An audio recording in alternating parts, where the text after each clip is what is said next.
Good afternoon, everyone. Confirmation hearing and continuation of the joint oversight hearing of the 38th Guam Legislature is now called to order. It is now 2:09 p.m. and it's, of course, the December 11th, 2025. This afternoon's proceedings are being held by the Committee on Transportation, Tourism, Customs, Utilities, Federal and Foreign Affairs, in collaboration with the Committee on Land, Environment, Housing, Agriculture, Parks and Infrastructure, and the Committee on Health and Veterans Affairs for the joint oversight portion of this hearing. In accordance with the 38th Guam Legislature Standing Rules and the Guam's Open Government Law, public notice for today's hearing was duly disseminated. The first notice was issued on December 5th or 3rd, 2025, and the second notice was issued on December 9th, 2025. A live stream of this hearing is being broadcast on the Guam Legislature's YouTube channel, and a transcript of the proceedings will be filed with the Committee on Rules and made available to the public. For this afternoon, we will first convene a confirmation hearing for the appointment of Mr. John T. Cruz to the Guam Regional Transit Authority Board of Directors. That being said, Mr. Cruz is unable to make it. He is hospitalized, so GRTA has asked us to postpone that hearing. And so the committee will postpone that hearing until, can I grab this here? January 7th, no, at 2 p.m. At 2 p.m., okay? So we will postpone the confirmation hearing for Mr. John T. Cruz to the Guam Regional Transit Authority Board of Directors. Postpone that until January 7th at 2 p.m. Thank you.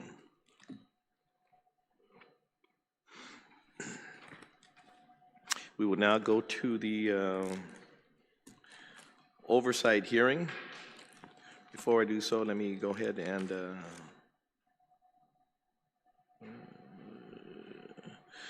okay, this oversight hearing again is on the Dieldrin contamination in Guam's water system, a continuation of the oversight initiated October 24th, 2025.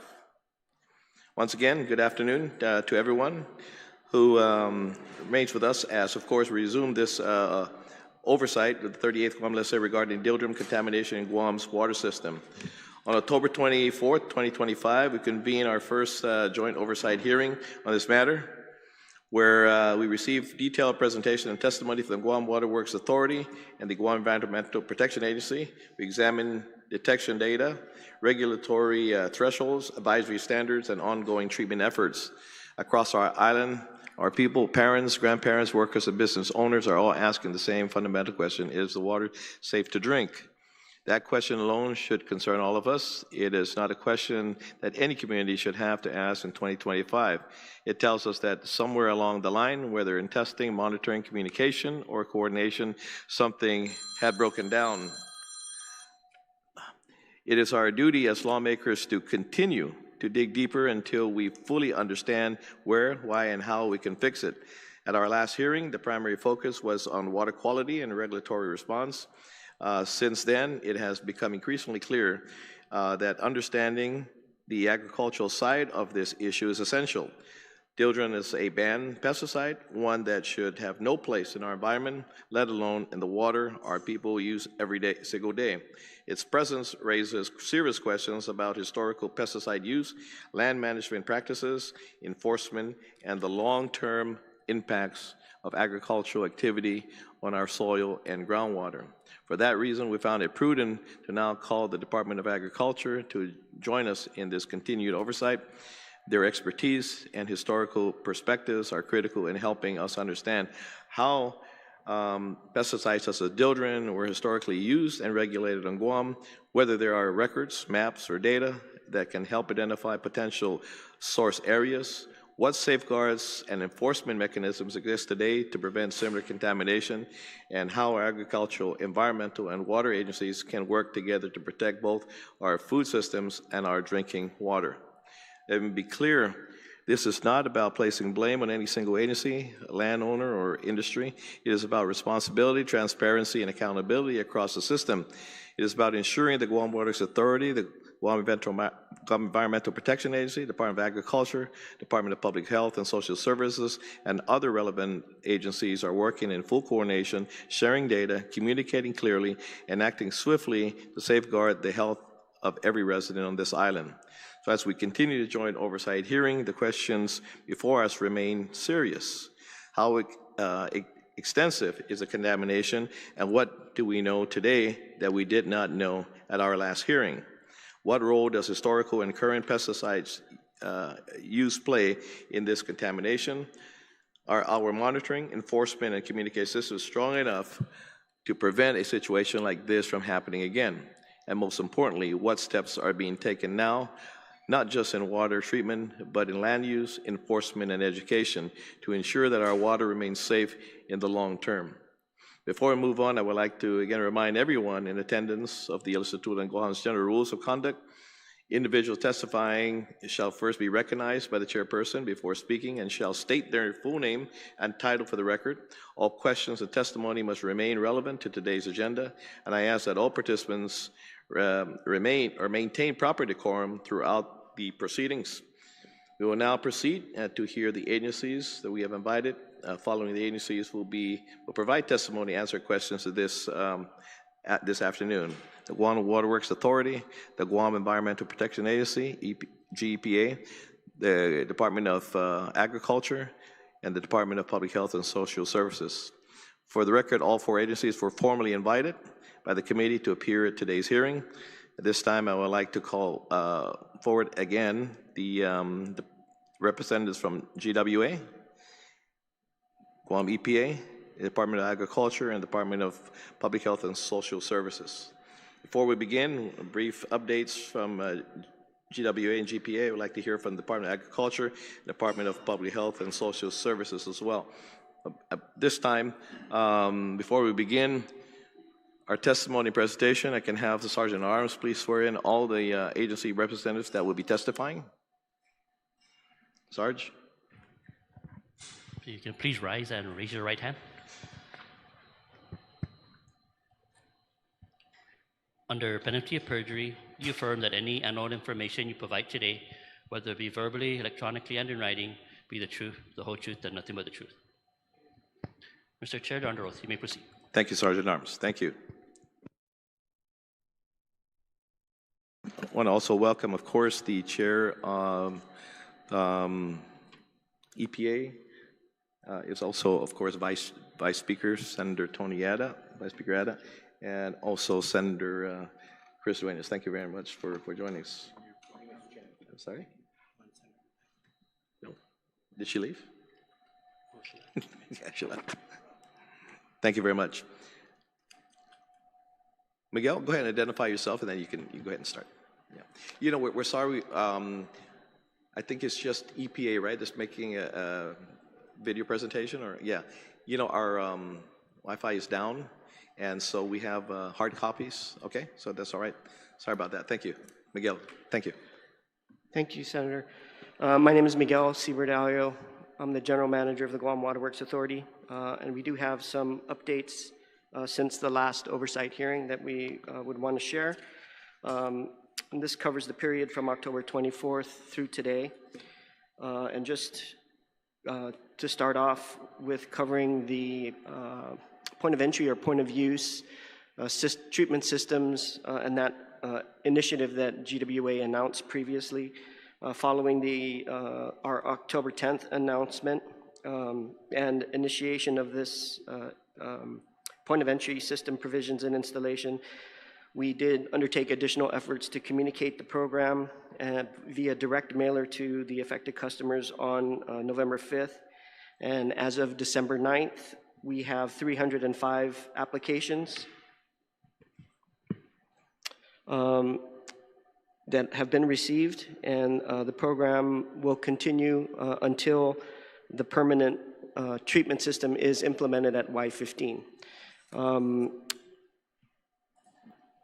In addition, moving on to the interim treatment system that was put into place since the last hearing, all of the weekly samples through November 7th confirmed non-detection of dieldrin in the finished water supply being sent out to the community. On November 7th, we formally requested Guam EPA's concurrence to rescind the Do Not Drink Without Treatment advisory, as was agreed in the mitigation plan that was submitted on September 24th to Guam EPA and approved thereafter. Shortly after the interim treatment system came online, and in line with lifting the Do Not Drink Without Treatment advisory, we ended the bottled water distribution program, but between October 2nd and November 12th, in coordination with the Office of the Governor and the GEGO's Mayor's Office, we distributed 35,116 cases of water to the affected residents at a cost of about over $250,000. And then Guam EPA concurred with the rescission of the Do Not Drink Without Treatment advisory on November 13th, and that again followed the 4 consecutive weeks of non-detect for dieldrin in the water supply from Y15. We have since continued our monthly monitoring, and the analytical results for the first monthly monitoring for Y15 since the advisory was lifted was on November 20th. The results for that were also non-detect. So we continue to see good performance of the interim treatment system, and we expect that to continue until the permanent system is in place. With regard to our commitment to provide increased monitoring frequency for the other wells that have showed dieldrin levels above 50% of the action level, there are 8 total wells historically that have met that criteria, and we're conducting more frequent monitoring. So M2 and D18 remain online with the running annual average of 0.14 and 0.13 parts per billion respectively, which is still below the action level. M3 is online intermittently and only used if we need to satisfy customer demand in that area, and that level is at 1.17 parts per billion. Well, EX11 remains online.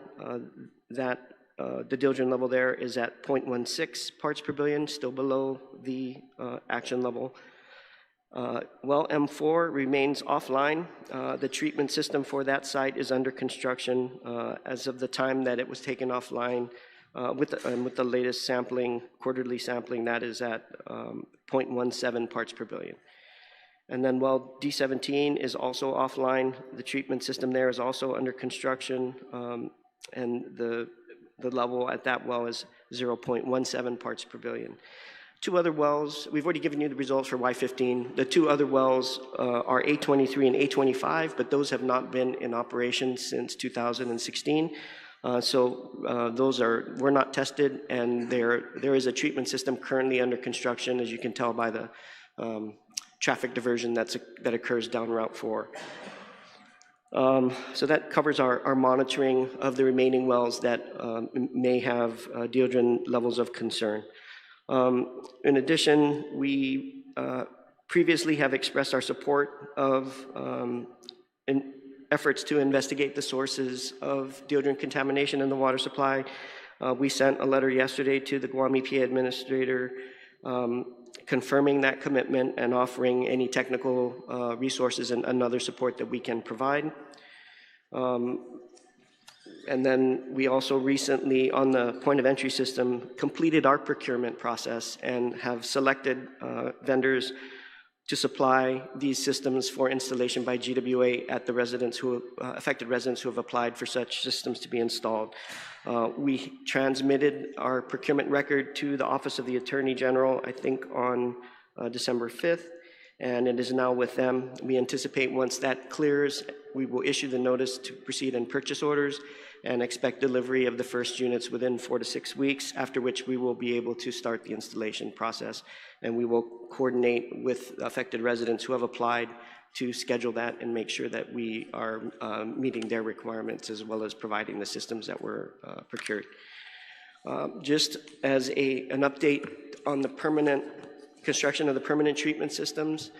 For Y15, the permanent treatment system components, the major components, the GAC vessels have arrived. They arrived earlier in the week. I understand that today they are being moved from the Port Authority to the contractor's yard. There will be some seismic retrofit that will take place, and then they will be moved to Y15. We're currently working on getting the foundations ready for that. For M4, work has started already on preparing the foundations, and we have another set of vessels that are currently being refurbished and then will be deployed to M4 shortly. And then once the permanent system is installed at Y15, the interim treatment system and those vessels will be relocated to well D17, and that will take care of the 3 wells that are scheduled for this construction work. We do anticipate that we will complete the work ahead of schedule. We had previously indicated that the contract completion deadline would be the summer of 2026. We are hoping that we can beat that, and it looks pretty good that we will be able to advance that significantly. It'll be, because, yeah, you said about December 2026, right? So you're looking now at the completion date around roughly? So, sorry, the previously announced completion date was the summer of summer, 20, right? The summer, yeah, okay. So for Y15, we are looking to have that completed hopefully by before the first quarter of the calendar year. Okay. January, February timeframe. Okay, okay. That's our best estimate at this time. Okay, first quarter, okay. Okay. Is that it? That's it. Okay. Yeah, I think we have questions, but let's wait for the presentation because you may answer our questions already. So let's go ahead and we'll go with the Guam Environmental Protection Agency. Good afternoon, Mr. Chairman, Vice Speaker Ada, Senator Dueñas, Senator Gumatautau. My name is Michelle Lastimoza, the Administrator for Guam EPA, and I'd like to defer to my Senior Science Advisor, Captain Elizabeth DeGrange, to give the presentation. Thank you very much for having us here and your time and attention. I've printed color copies. Go ahead and identify yourself as well. Thank you. Sorry, Captain Elizabeth DeGrange, Guam EPA Senior Science Advisor. I've printed color copies for you guys. This will be important for some of the maps as we go through. I think we have some extra copies if anybody needs them, though. The second slide is really just a recap of what we discussed during the first oversight hearing, so I'm going to skip past that, but I wanted you to have it for reference. What I really want to talk about is the updates. What have we done since I went back to September because our timeline ended at August, so I wanted to be clear about what we've done since then. We have been working with our partners at Guam Department of Agriculture with our pesticides enforcement program. We've conducted 6 farm inspections in the affected area. None of those farm inspections have revealed any storage or apparent use of illegal pesticides, so that was very encouraging to us. Those inspections will continue until they've gone through all the farms in the area, and I suspect they'll actually move outside of the impacted area as well. We have had many, many discussions with US EPA Region 9 about several elements of this issue, but we've also talked about conducting a CERCLA assessment. CERCLA, for those of you that don't know, is the Comprehensive Environmental Response, Compensation, and Liability Act. If we're able to secure an assessment under CERCLA, there's the potential for federal funding. That funding would be used to identify, investigate, and clean up sites that are contaminated or possibly contaminated. And so right now, a lot of the work that US EPA and Guam EPA are conducting is collecting all of the historic data, trying to find out what do we know, does the Department of Defense have reports that went to US EPA but not Guam EPA. So we're trying to figure out what we do know and what the gaps are so that we know, or we can work on what we need to find out next. On the next slide, we've got our partners at Guam Department of Public Health and Social Services. We met with, several times we've met with the Agency for Toxic Substances and Disease Registry, or ATSDR, to consider a public health study or a public health assessment. They have a tool that they use. It is completely federally funded, so wouldn't involve any cost to Guam. And they will do a population level assessment to evaluate potential concentrations of contaminants that folks might be exposed to. If people are being exposed, what routes of exposure might they be impacted with? What is the potential harm to people? And then other potential, say, physical or contaminant hazards in the area. It is, as I understand it, they will do the similar things to what we're doing. They'll pull available data, both from the site and then also, from historic data or other studies that have happened, and they'll essentially do that not here in Guam. I'm sure there will be a site visit or during the process. That is a lengthy process that typically it takes about 1.5 years, 2 years, depending on the level of complexity. In our last conversation with ATSDR, we want to consider adding PFAS to that assessment. We know that it's an emerging contaminant. It's a contaminant that's here in Guam. And we said, well, if we're going to do it, let's be proactive. So we're currently working with DPHSS to formulate the formal request to ATSDR. Hopefully we'll have that done. We meet with them again in early January. So we'll review that, make sure that we're good to go. And then jointly, our goal is between both of our agencies to submit that request to ATSDR. On our next slide, we have updated the risk assessment document for the Dieldrin interim action level. So you might hear us say we've updated the interim action level. The interim action level has stayed the same, right? There are no changes to that. What we did is took that risk assessment document that was approved by our board in November of 2024, and we added some components that we had overlooked. Originally, we didn't have any requirements in there for how you lift an advisory. So we were sort of building that plane while we were flying it and saying, okay, what makes sense? So we did a thorough evaluation of science, when can we say things are safe? We worked with toxicologists, with US EPA, with their water division, with GWA, with public health. And so we have added some clarity there. We also outlined the requirements for increased monitoring, what time period and what triggers we would be requiring there.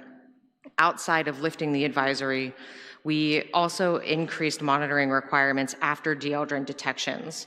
Originally, the increased monitoring happened after an exceedance of the interim action level. And what we've said now is, and this is more consistent with the other pesticides, how they're treated by US EPA. They have an MCL, a maximum contaminant level. We have the interim action level, but we wanted them to function the same. So we brought that more in line. So now any detection of Dieldrin will require increased monitoring to make sure that, what the risk might be.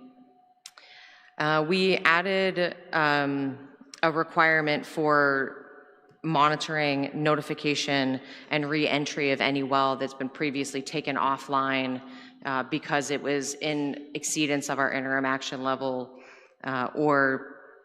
so if it was in exceedance for the Dieldrin concentration.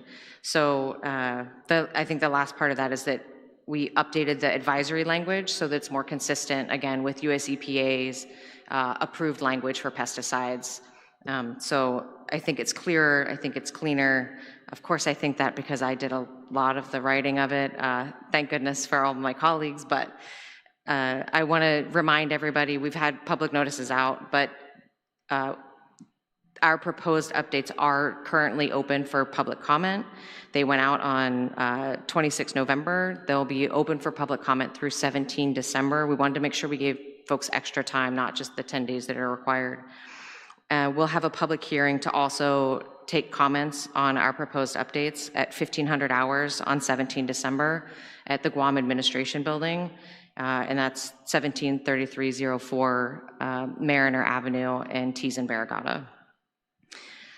The document that with the proposed changes is also available on our website, and I put the website in here so you guys can just get a direct link right to the document. It's also obviously viewable at our administration building. Next page, we have obviously been holding regular meetings with GWA and US EPA Region 9, both with our safe drinking water programs, our water divisions, and our Superfund programs.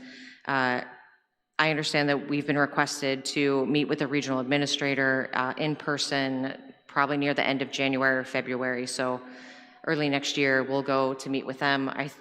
I believe, and Administrator, correct me if I'm wrong, this is so that we can further discuss what assessments and investigation steps we need to take after all of our data collection. Additionally, Guam EPA participates in EPA annual surveys, and we did the National Coastal Survey this year, so we were collecting fish tissue, sediment, and water samples. They have been previously shipped to US EPA for analysis for, I believe it's mercury and PFAS. We're working on a mechanism to be able to have those samples also analyzed for Dieldrin.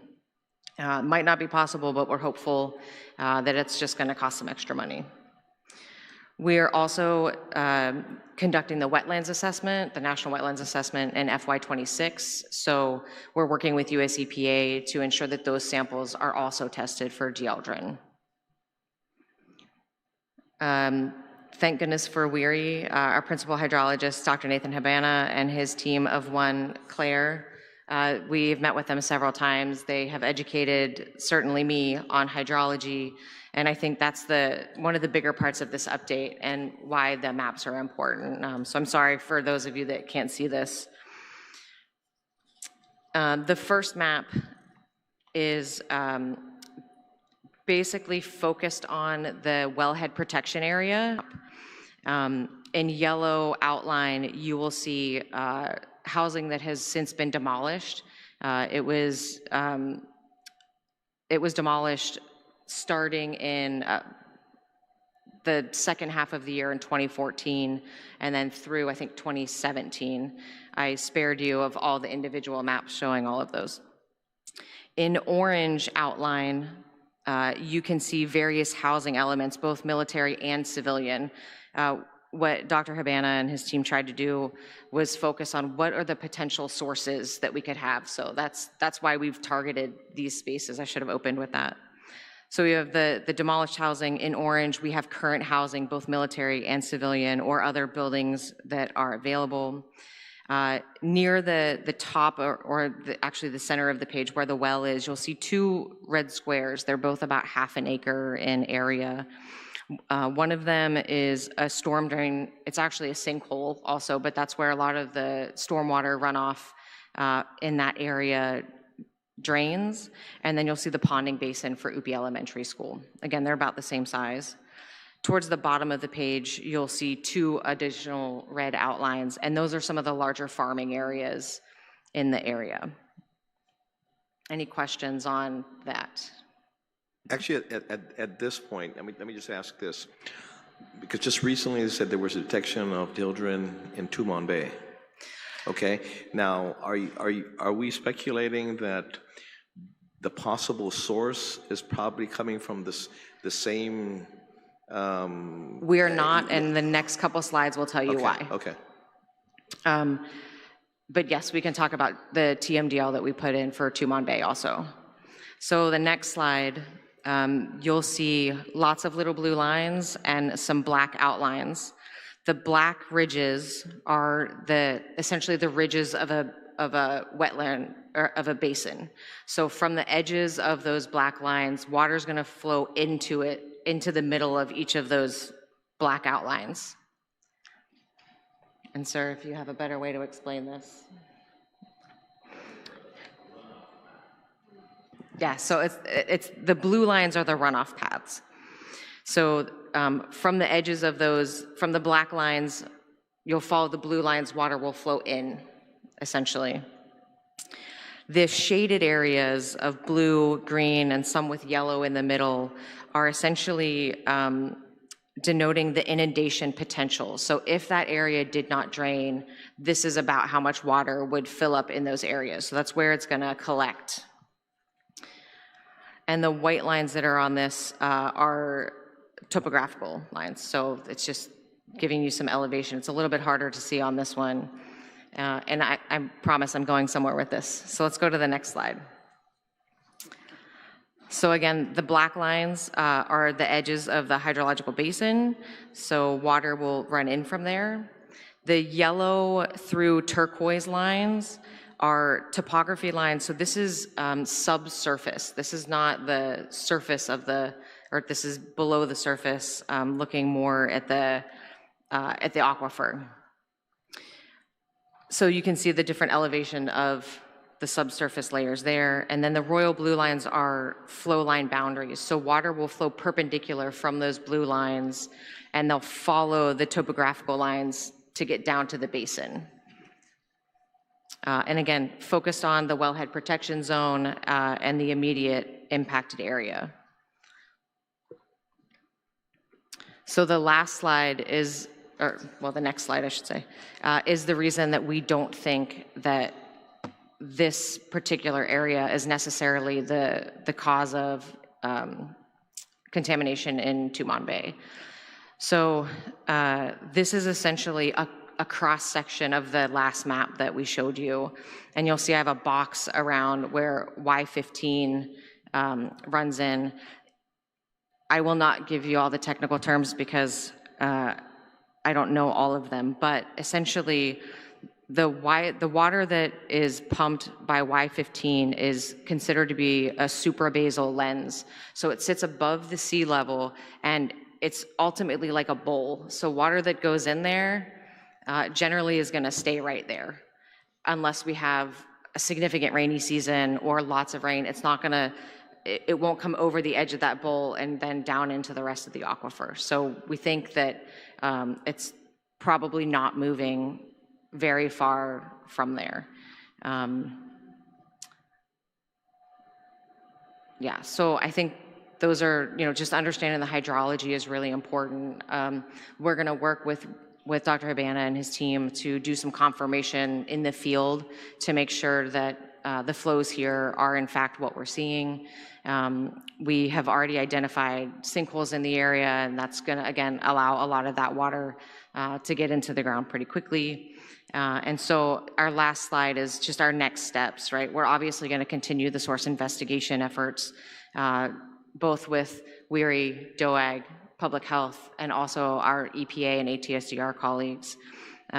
We are going to, in the very early part of the year, formalize a request to ATSDR to conduct a public health assessment, and that should help us determine next best steps for an epidemiological study with public health or a population health study, in the area or across the island.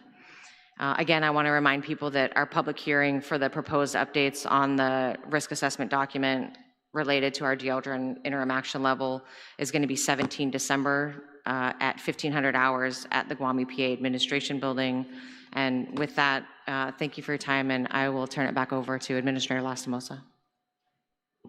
So we do have Chief Engineer Peter Bautista and our Safe Drinking Water Program Manager Julia Mendoza, who's also here if you have questions beyond what Captain DeGrange presented. And we will, but let's go ahead and get the presentation first. So we'll do with the Department of Ag. Yeah. Afide, thank you, Senator Lujan, Vice Speaker Ada, Senator Duenas, Senator Gumatao. My name is Chelsea Munya, Director for the Department of Agriculture. I apologize, I did not come with the presentation. What I did come with, though, are questions that I feel that we should be asking that may not have been discussed at this point. We weren't a part of the first oversight hearing, so I apologize for that. Given the information that's been shared by GWA and EPA, they've all been relevant to groundwater. Some of the questions I think we need to be exploring with regard to agriculture is the contamination levels, and if there are any, in the respective areas within the soil. What research has been showing is that even beyond or up to 40 years, contamination can remain high within soil levels at the plow level, and that there are specific crops that show higher levels of uptake of dieldrin within those crops. And if that's the case, we need to know where those soil plots are, what the contamination levels may be, and if we need to provide guidance and support to farmers to shift from crops that they're growing, and technical assistance if that's the case. The crops that show the highest levels of dieldrin uptake are curcubits like cucumbers, melons, and squash. Root crops such as squash, taro, sweet potato show higher levels within the skin, but and although the skin can be peeled, it doesn't allow for that the crop may be free of contamination just because you peel the skin. Those are some of the more prevalent crops that are grown by our commercial farmers. I believe there's about roughly 7 within the Santa Rosa area, and 12 commercial farms in the Dieldrin area, as well as up to 100 subsistence farmers in that same area.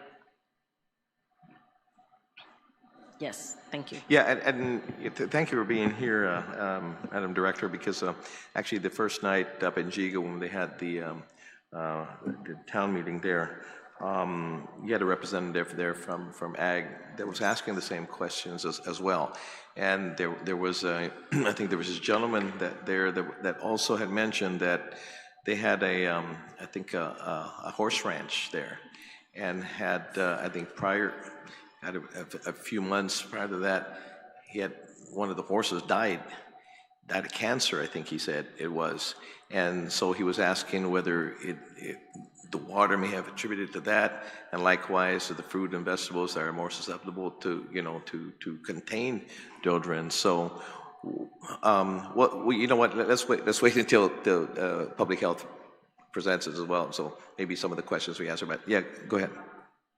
I apologize. I left out additional concerns I forgot to mention, which were for our native and endemic species of native animals, the birds, the pig, the deer, who may also be existing within those soiled areas. And I wanted to mention that our chief entomologist, our state entomologist, Chris Rosario, did mention that when he spoke at the GIGO community meeting, he mentioned wanting to have beeswax tested so that it could also determine if the bees are carrying dieldrin within them.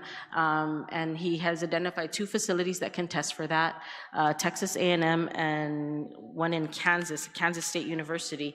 Kansas State University, both were shut down, their facilities, because of the government shutdown. They operated on federal funds, but since they have reopened, he's reestablished contact and will be sending beeswax samples to Texas A&M and then honey samples to Kansas State University. So he will spend the next 2 weeks collecting fresh samples to send out for testing. Okay, thank you. Also like to welcome the Health Committee Chair, Senator Sabrina Salas-Matanani. Thank you for joining us. I think, did I recognize you, Senator Shan? Sorry about that, Senator Shan. Thank you for joining us this afternoon as well. Okay, public health. Yeah.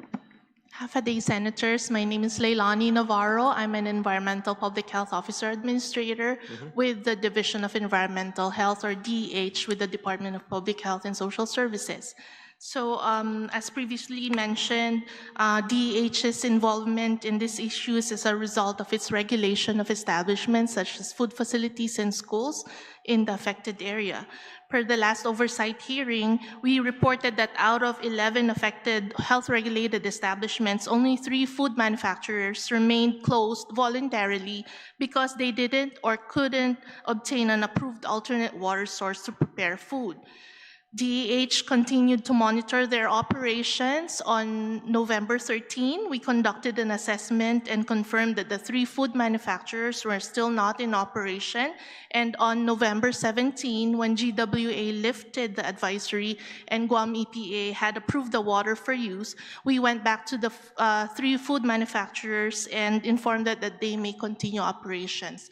Unfortunately, with regards to the epi portion, any questions that you may have regarding epidemiology or the Division of Public Health, they were not able to make it today, but I'd be happy to take your questions and ask them to respond to you. Well, we're also this is gonna continue until we get this thing nipped, okay? Right. This is also gonna continue.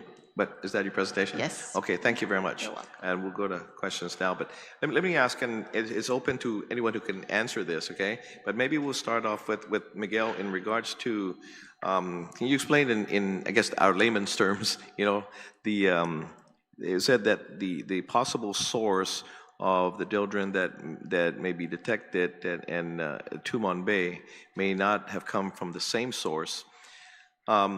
So if we're saying Jigo, Mangilaw, Tumon Bay, there's folks in between are saying, well, how about us? How about us here?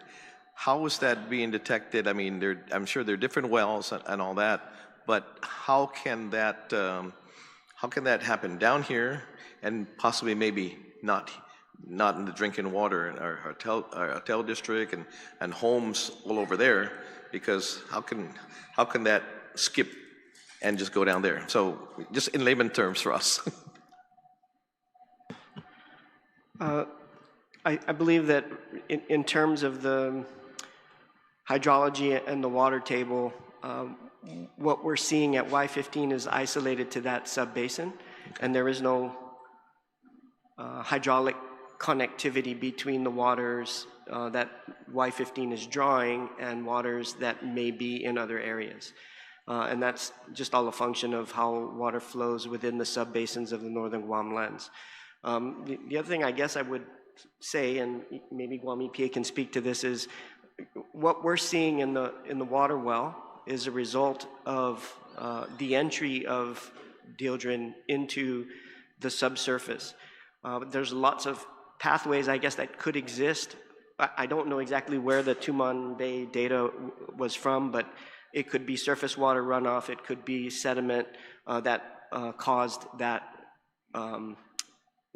detection, but it doesn't necessarily mean that there is a corresponding impact to any water source between Y15 and where that was located. So I think that there are lots of other sources that could be responsible for the detection of Dieldrin in Tumon Bay, most notably probably sediment and stormwater runoff. Okay.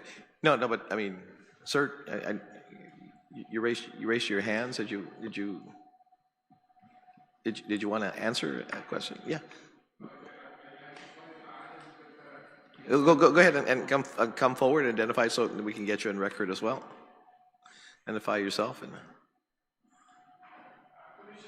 from the CCU, I usually sign the big money that goes out to rectify all this documents. So thank you, Senator.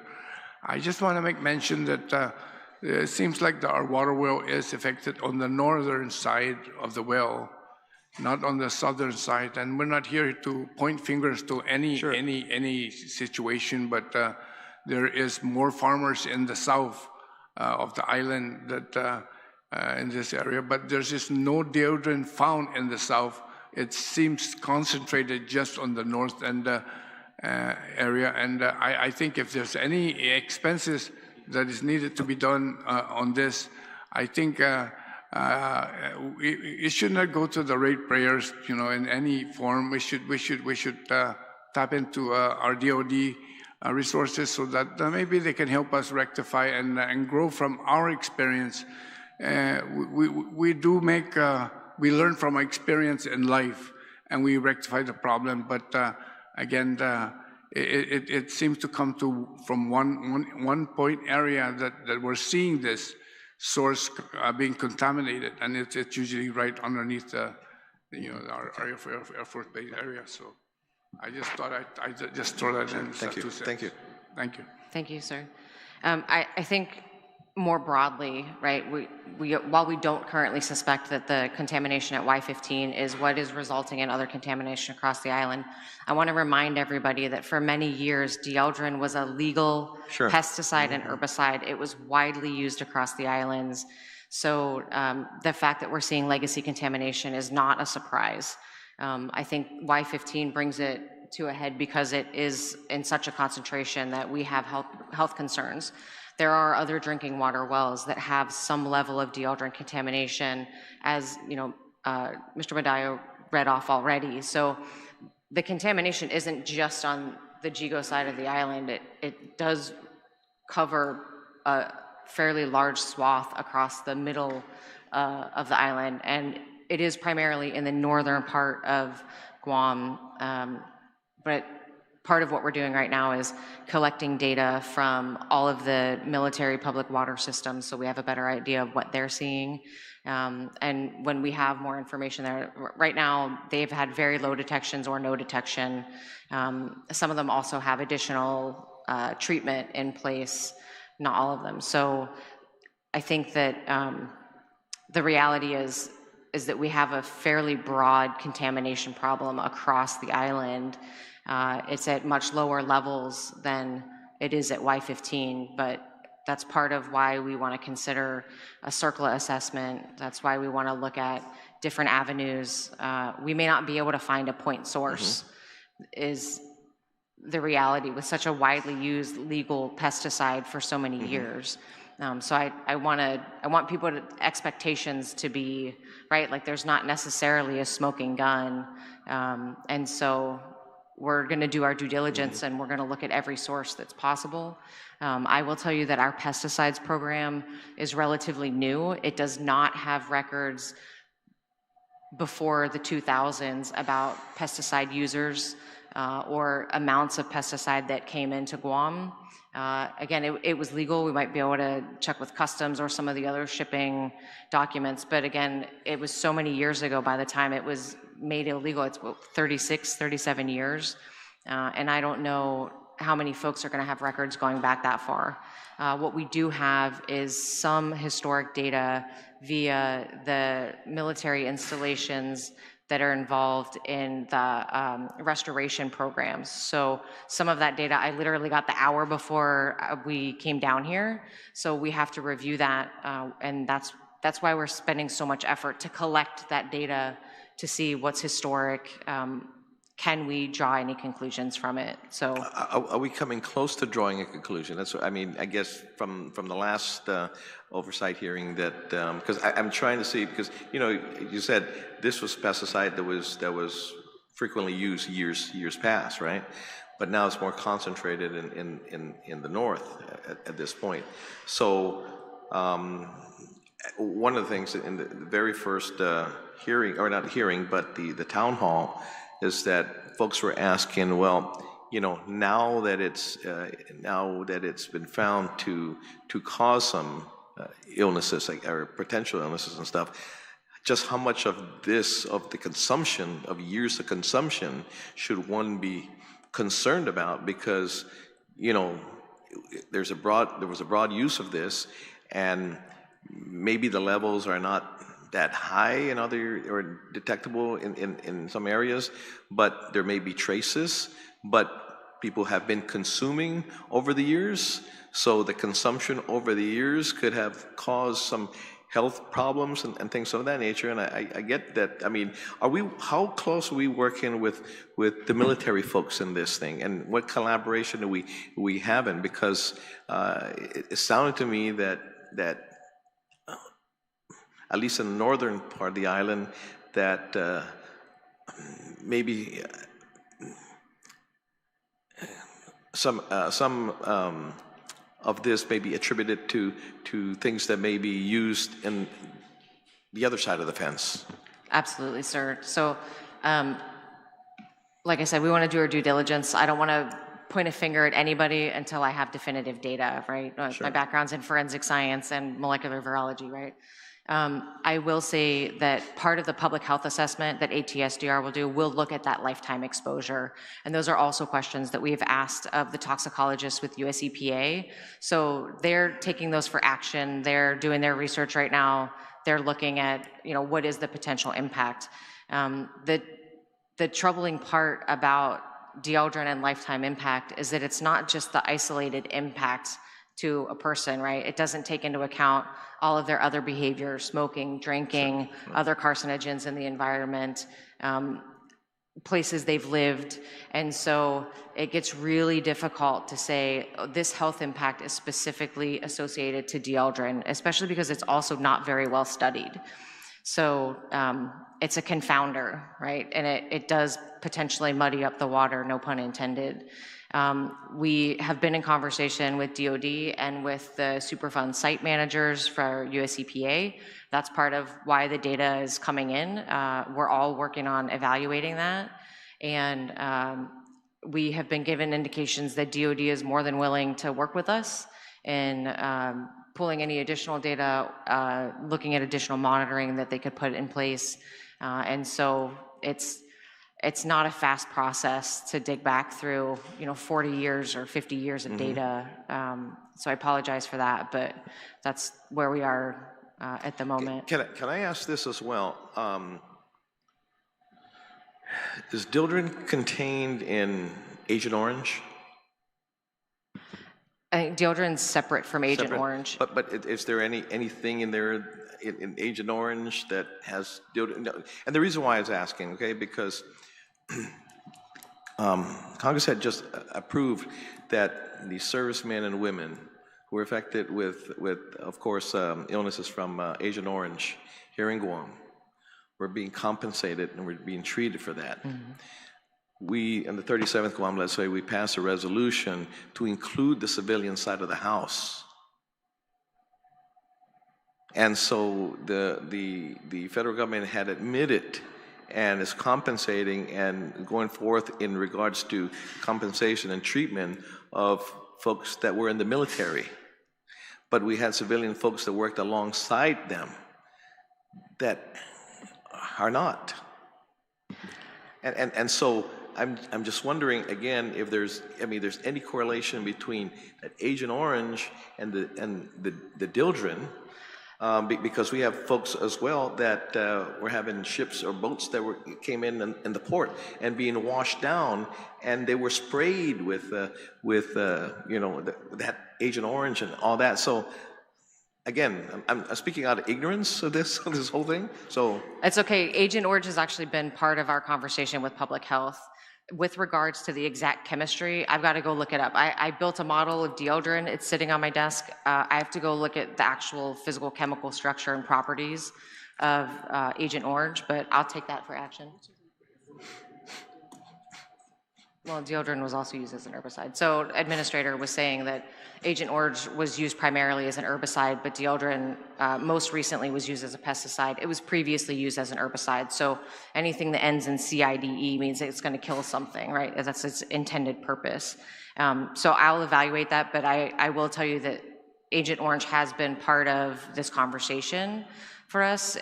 What we're trying to figure out now is, how does that fit into additional investigation? Do we want to try and tackle Agent Orange, PFAS, and Dieldrin all at once, or do we want to focus on Dieldrin right now? We know remediation is happening for Agent Orange and some of the other contaminants. So I think we're going to focus, our intent right now is to focus on Dieldrin, see what we can figure out for PFAS in there. Well, I mean, but gentleman from CCU made a good point that we need to bring in our federal partners in there. Yes. to be partners in this thing to investigate, because they were affected by it as well, at least with the Agent Orange situation, and they're being compensated, being treated for that. Okay, and so on the civilian side, so we're one Guam, and so they've got to be involved in this. They got to be involved in this thing, and likewise, if there's funding. Issues, they've got to be partners in this thing. We can't just be partners in good times. And in trying to figure out and how to get over this and solve this problem, it has to be a collective research and all that to make sure. Yeah, because we have no I'm sure their folks are worried about it as well. Yes. Yeah, we have no indications that they're not going to partner with us. They have been very cooperative so far in sending information over and asking questions and following up with our Safe Drinking Water program. So I don't get any indication that that's going to be a problem. Administrator, if you have any additional comments there. I'm sorry? Yeah. No, I mean, no, really, because, if this situation again, if it comes to roost in the sense that their personnel will be able to have access to treatment and things like that, and then we're left out again. That's going to be a big problem. And so we want to make sure that, I mean, I want to tackle all three at one time, because this is true to what we're living with right now. The Agent Orange, the PFAS, and Dieldrin. I don't want to just concentrate on one. I want to be able to walk and chew gum at the same time in this whole thing. So I want us to be able to tackle this all at one time. And that's why I said, you know, we need them to be partners in this. We need them to be partners in investigation.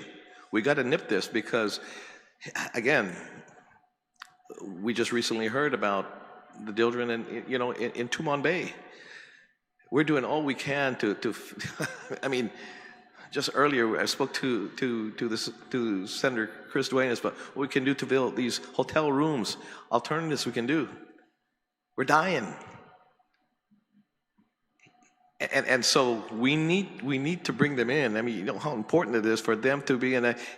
They may. I mean, I'm sure they will cooperate. They want to cooperate, but we need them here as well so they can talk to us. You know, we can't be one community and not talk to each other and talk to the people's house as well.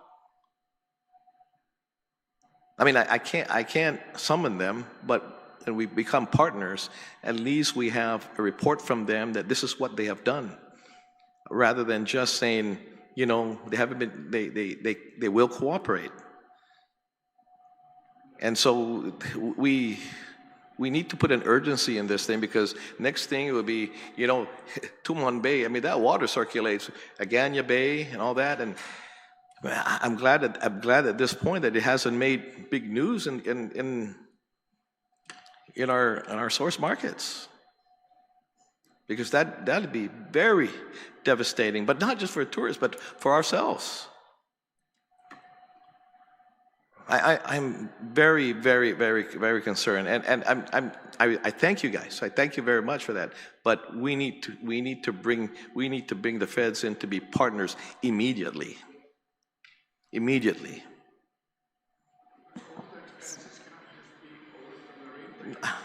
No, sure.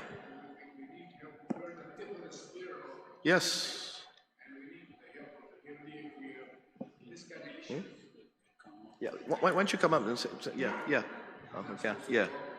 I mean, I'll give you an example. Okay, just recently, okay, they approved their subsidy to child care. Okay, I mean that's great for federal child care. That's great. But if they do that, it's already really high right now for the civilian community.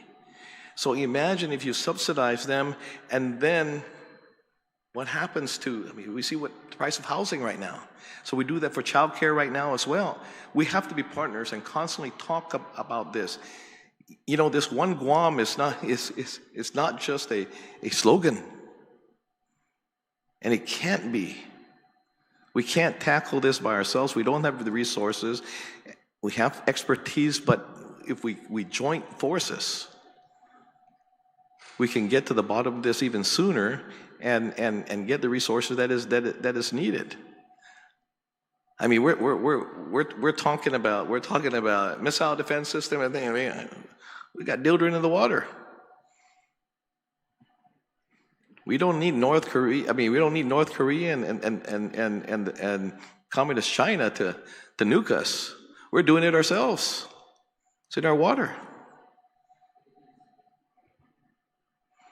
So it's very important, and I'll write to the admiral as well, to both admirals, that the importance of the partnership in trying to solve this, and if they can get with the agencies, and again to sharing the resources. I'll write to the congressman as well. Chairpersons of the, please let's do that. Go ahead. So just to go back on what Captain DeGrange said about lacking historical data locally.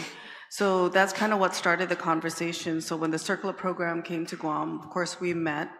They talked about pesticide impacted soils inside of the fence, and how under the installation restoration program that they oversee, they require groundwater monitoring for these, these sites that are under their purview.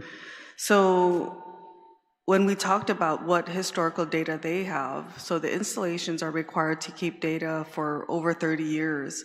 So that's the information that we're slowly getting. That's the information that we have to kind of comb through and analyze, because again, Dieldrin is an unregulated contaminant.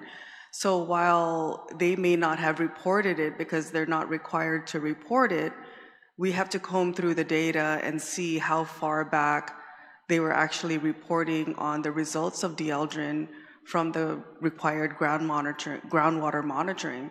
So again, this is tedious work where we have to go through every report, see whether or not Dieldrin was tested for and what the levels were. And again, here's this historical data that our federal partners had that we don't have, that now Captain DeGrange has to comb through and see how far back. And that's what I'm saying. We have federal partners giving the information. They should be sitting down with us, not just having you guys review it yourselves, but sit down with you, and that way we have questions, they're right there to answer. Right. I don't want them to just to give us the information and let's sort through this thing. Right. You know it. It was under your watch. Let's go through this thing one by one. And I'm sure they have folks that are equivalent to their EPA as well, and their public health and their water folks and things like that. And we do have meetings every other week, and so sometimes weekly. So I don't appreciate them just giving us the information. I want them to sit with us, sit with you guys, and Zoom calls. Yeah, and figure this out, because there's, and they can answer the question. That's probably going to take you a week or so to try to decipher the information. They may have the answers right away because they've had it, and you're just sifting to what they're giving you. So exactly, that is exactly what we're doing together. To better understand how far this contamination is and how far back it goes. Sure. So. Give an opportunity to, and we'll just go back and forth. Go ahead, Vice. Yeah. Thank you, Mr. Chair, and thank you to the panel for being here this afternoon. I just want to commend GWA and EPA for their collaboration in getting the information to one another, putting the information out to the general public, and hopefully that we continue that process as we continue to move forward. I know it's important that the public gets the information and reacts accordingly to what is placed out, but more importantly, how is it that we continue to work, GWA working with EPA in providing that to the public. And I know Department of Agriculture has mentioned things about our fruits and vegetables, and has there been any complaints or investigations on the illegal use of pesticides with Department of Agriculture in the recent years? Not in the recent years. We've resumed unannounced inspections together with Public Health and EPA for illegal pesticide use and just general overall maintenance and care for different farming establishments. We haven't had any for illegal pesticide use. We did, I believe a few years ago, have one inspection that turned up pesticides in unmarked bottles, but we weren't able to determine what those were. I see, but other than that, everything else seems to be on the up and up. And yes. So it seems to be like, I guess, ma'am, like you said, Dieldrin has been here for many years, which was legal in the past, and now it's become illegal. It can sit in soil for up to 40 years, at least in some of the studies we've reviewed. Right, so it adheres to the soil, and then when soils move again, it becomes activated. And I guess with all the construction that's been going on in the northern part of the island, and eventually some of those things would... and even the uptake into the vegetables doesn't reduce the amount of Dieldrin that is maintained in the soil. Mm-hmm. Okay, so I guess as long as we continue to work with each other and continue to get that information out, monitoring, and continue to work with the point of entry systems so that we'd be able to get people on a regular routine to ensure that their water is safe for drinking. But other than that, I think working together is this is the end goal. is how is it that we can work together to ensure that we continue to keep the public safe. And other than that, I think that we're all trying to work together collectively. And, you know, like we said in the beginning, right, there's no finger pointing, but we do need to hold each other accountable to ensure that we're doing our jobs to ensure that the public stays safe. But yes, ma'am. So I know in the past, in previous oversight hearings, we've all testified, including GWA, where Miguel has said that, you know, of the, what is it, 42 wells? For PFAS. So if we're going to tackle Dieldrin, PFAS, Agent 32, yeah, 32 wells, then the system that they would be putting in place for PFAS will also take care of Dieldrin and Agent Orange. So, I mean, just kind of wanted to reiterate that we've talked about that solution. What the filtration system you put in place will take care of PFAS, Agent Orange, and Dieldrin? Is that? The treatment systems that we are currently designing for the PFAS issue will also take care of Dieldrin and other chemical contaminants. Oh, okay. So that's good to hear, and you know, hopefully that we continue this process and continue to keep each other updated on the progress. Thank you, Mr. Chair, for this continued oversight. Thank you. We refer to Chairman Salas Matanani, the Oversight Chair for Health. Thank you, Mr. Chair. I apologize for being a little late, so if my questions are redundant, I'm sorry. I was going through the presentation from Guam EPA, and if I could just get a little more clarification. It says that you met with Guam Department of Public Health and Social Services and the Agency for Toxic Substances and Disease Registry, ATSDR, regarding a public health assessment for GEGO and or Guam. Can you provide a little bit more detail about that and then a timeline? Sure.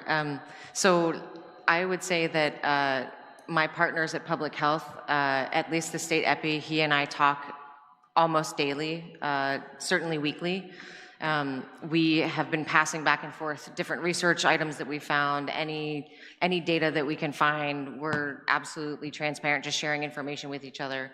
With regard to the potential public health assessment with ATSDR, so we've met with them a few times. We have conducted some of their training. We're looking at some of the resources they have. We're set to meet with them again in January and early January. So our goal is to have a formal request submitted or at least prepared by that meeting so they can review, see if we've missed anything, and then issue a joint request from Guam EPA and the Department of Public Health and Social Services to have that study conducted. That study is a population level evaluation. So they're not going to come in and pull blood samples or tissue samples from anybody.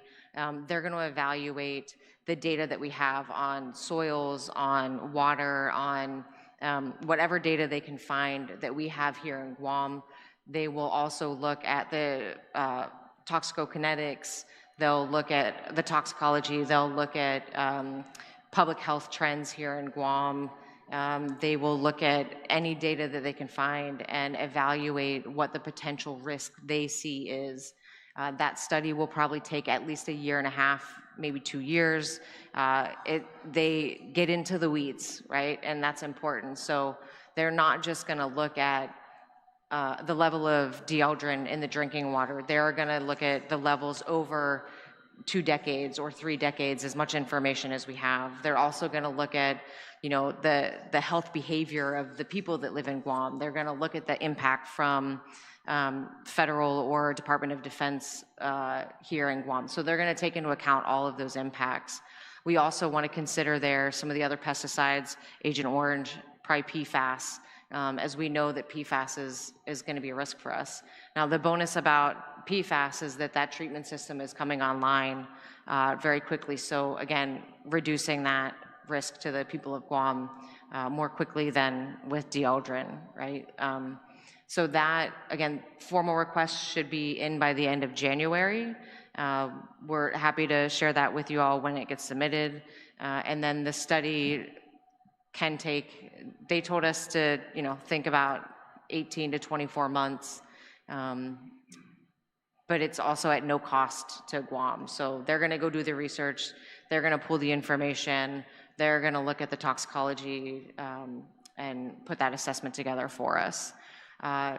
Additionally, if the CERCLA assessment is conducted and we are able to get a Superfund designation, that would be a required study anyway. So we're just preempting it and getting them working on that study a little bit earlier. That is not to say that I think we're gonna end up with a Superfund site. That is simply to say that if we get a Superfund designation for Dieldrin, then that PHA from ATSDR would be a requirement. Does that answer your question, ma'am? Yes. Also in your presentation, it said that you met with WERI principal hydrologist, Dr. Nathan Habana and Claire Snare, to discuss hydrology surrounding Y15. Was there also any discussion regarding the wells in Mangilao and Dedido? And if so, can you share what was discussed? Yeah, so we were able to finally connect late last week because of all of our collective schedules. And so we wanted to focus for this hearing on Y15. We have already discussed doing a similar evaluation assessment for the other wells, like Miguel noted, that are above 50% of the interaction level. So we're gonna focus on those first, and then we can look for the other wells. They're much lower levels, so I think that's gonna be more consistent with just general contamination from use as a termiticide widely across Guam with construction. But so yes, there are plans to work through those other wells and look at what the impacts might be. Okay. And Miguel, Mr. Bordallo, did you provide a timeline for for Mangilao and Dedido? Because I think we've heard, I've seen it in the media that, you know, Y15, there's been 4 consecutive test results where there's been 0 detection of Dieldrin. But what about, I know the wells in Mangilao and Dedido are not online, but what timeline can you provide in terms of addressing those areas? I did indicate in my presentation earlier that the work at M4 has already begun, the foundation work and the preparation of the vessels for that site. That's underway. The D17 well, the Dedido well, we cannot put the vessels there until the permanent system is in at Y15. The vessels for that permanent system arrived on Guam this week and are being moved today from the port to the contractor's yard, where they'll undergo some seismic retrofitting, and then they'll be deployed to Y15. And once they're in service at Y15, then we can take care of the D17 well. I indicated that our original deadline for completion was the summer of 2026, and we should be able to beat that by a few months. So as we get updated schedules, more concrete schedules from the contractor, we will make sure that we update our microsite and provide that information to the public. My next question is related to any source of federal funds. Has Guam EPA received any federal assistance? And if so, how much?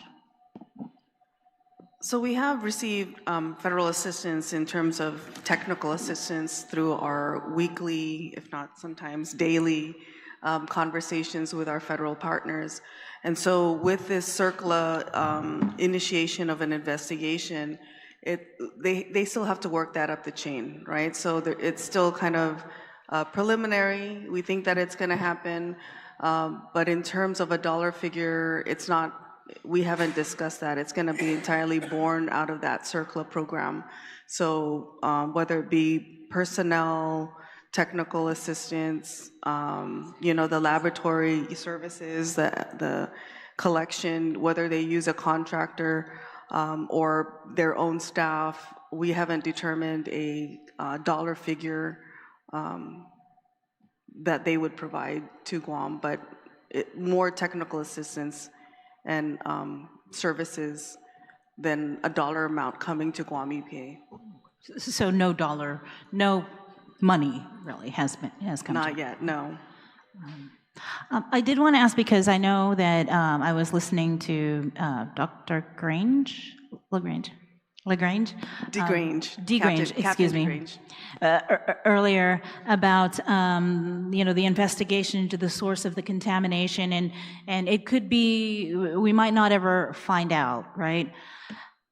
But what I was hearing was that it could be possibly related to, the disturbance of soil.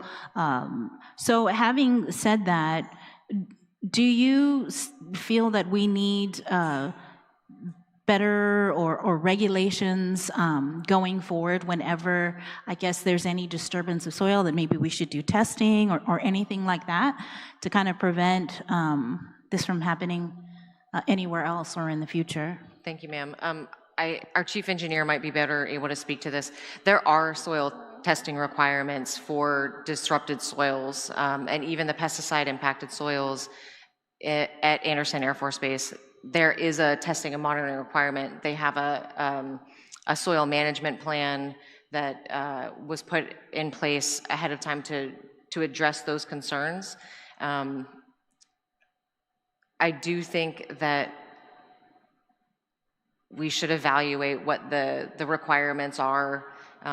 That could be part of our clearing and grading permit process, but I also know that we do require testing. I don't know the extent of it because that's on the engineer side, and I'm sort of all over Guam EPA right now, so I haven't dug into those regulations yet. But that is certainly something for us to consider, and if Chief Engineer can give you more details. So, Chief. Good afternoon, Pete Bautista, Chief Engineer with Guam EPA. Answering your question, Senator, with soil sampling in as far as the military, the MILCOM projects are concerned, there is a pesticide management plan that they have administered or implemented for all their projects inside the fence. And so anytime they have any ground disturbing activity, they do sample for impacted soils, or pesticide impacted soils is what they call it, PISs. And then that's annotated, it's recorded, and then it's kind of managed. It's moved off-site, it's encapsulated, and then it's kind of placed in areas that are away from drainage ways, away from residences and traffic. It's placed sometimes below the bases of houses or asphalt or the tarmac. And that's not encapsulated, but it is through the concrete, the surfacing of the concrete or the asphalting. But they do record, we do have them record all the soils that are around, especially these housing projects, and power plants and hotspots is what we consider them. And so in addition to managing their impact, the impacted soils, we also do diligence with them with stormwater management and pre-treatment, redundant pre-treatment, and careful consideration to avoid discharges into areas that are sensitive, like sinkholes, or our injection wells, or dry wells that are scattered throughout the bases, and natural sinkholes. We actually have them contract with contractors like WIRI to study to perform like a hydrogeological assessment every time they're within the proximity of a depression or a sinkhole, or these sensitive areas to the aquifer. So in so many ways, we are addressing it with the MILCOM projects inside the fence, and we even have them contract engineers for us to do our reviews with us, and then our permits, the design reviews. So as they're designing these projects, we're reviewing their designs throughout the project, the design process, and then through the permit process as well. So we are working them to the hilt as far as addressing all our regs, and they've been very cooperative, actually, and very resourceful, and also,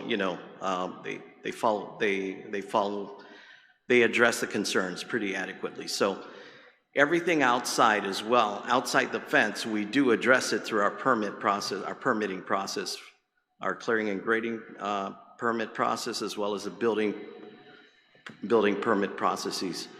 And we look at hotspots the same way, like the recycling centers that are proposed, subdivisions, commercial development. It's a lot of review time, it's a lot of work, and we have limited staff. The Navy or NAVFAC is working with us to assist us in financing through contracts, engineering services, because we can't recruit engineers. We don't pay enough money to attract them, to recruit them. So we kind of get that help indirectly, and hopefully, we could stay along with we could stay on par with the demand, but it's been a challenge. So we do kind of address things. People don't like it. We get calls from everybody and their uncle. Where are we at with this permit? We got thousands upon thousands of permits, and we have the authorities to regulate these and then also just address these concerns. But it has to be done diligently. It just can't be done, with a rubber, with a rubber stamping or reviews, So that's one of the problems we encounter, is just the backlog, the lack of resources, the amount of work that we see from Milcom as well as through private development. We work with the agencies as well, and through their design process and permitting process. So I think we do what we can with what we got, and then we encounter emergencies. And this is a very complicated emergency. It's a groundwater emergency. And GWA has worked with us very cooperatively in investigating, with cleaning it up and managing their resources. Now we're tasked with looking into, am I getting too far? Well, that's up to them. Now we're looking at investigating, and that's a big can of worms we're gonna open. So so you're asking us to look at the source of contaminants at Y15. That's one thing. And that's why we brought in WIRI. The hydrogeologist, Dr. Habana here, he created these aquifer geologic maps, contour maps for the basin. And he can best describe that to us. So he's helping us describe the hydrology, the basin, the suprabasal formation, and the perch profile that we encounter at Y15. That's very unique. But then you go to Atacao and that well that's we're encountering, and you go to Dieldrin in the third well that's also has high concentrations. They're completely separate, unique hydrologic, circumstances. They're not necessarily connected. So you got sporadic contamination throughout, and it's legacy, Dieldrin contamination that may have come from the base, it may have come from the, Harmon Sink, it may have come from anywhere, but it's in our aquifer, it's mixing. And I think the approach that GWA is taking is actually very appropriate. It's treatment. So what we bring up, they treat, and then they distribute. And we monitor them, and sometimes they don't like it. The frequency of monitoring, every single production well, every public water system on island, private as well, we monitor through our Safe Drinking Water program. So we do diligence every single day, and then we get an emergency. And it's like, and so do they. They provide utilities for us every single day. And then we get a hiccup, and we're blamed, or, we're told that we're not doing our job. Well, we are, but then there's problems that we encounter, like typhoons is a problem, and, contamination. So anyway, I apologize for running on, but it's a difficult problem, and I think that Captain DeGrange and the cadre that she's formed with WIRWI, with public health, with the acronym I can't even remember. ATSDSR, something like that. Them guys and US EPA, the Super Fund program. They're stepping in. There's a nexus to the gate. So they're gonna step in and work with us to make assessments inside the gate, inside Anderson Air Force. We don't wanna point any fingers though, yet, until we've concluded some findings. So we are doing diligence. It's a very difficult and strategic, or not even strategic, a very microscopic procedure we're undertaking. So we need support, and we will get to the what we can. Thank you.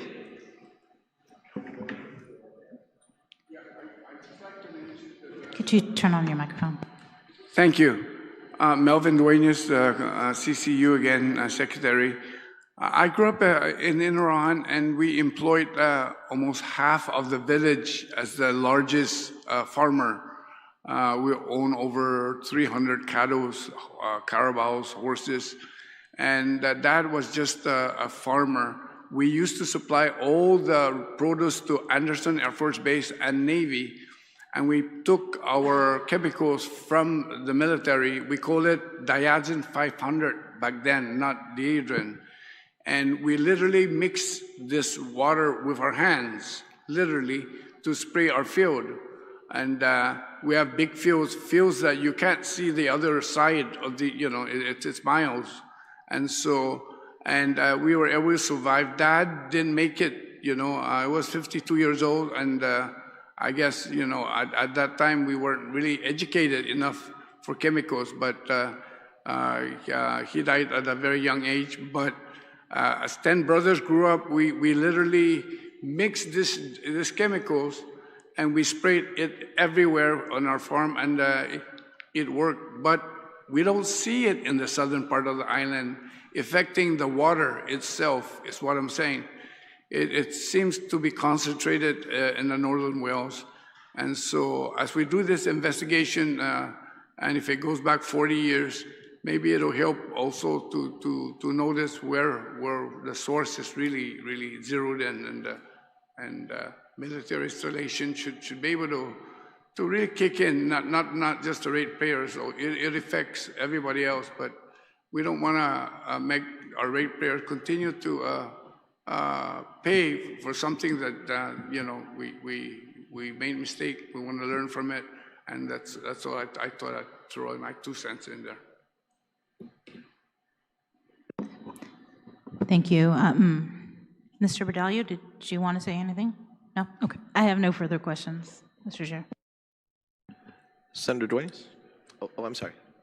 I apologize. I just wanted to make one clarification. Tumon has come up a couple times, and in August of 2025, Guam EPA got approved a TMDL, a total maximum daily load paper for Tumon Bay. So that the TMDL essentially says, we're gonna look at potential sources of this contaminant, and we're gonna limit them so that we can get back into compliance with the water quality standards that we've established.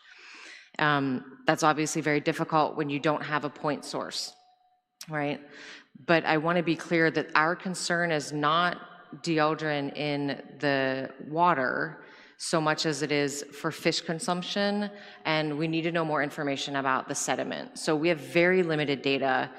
We have it, from an EPA sampling event in 2020.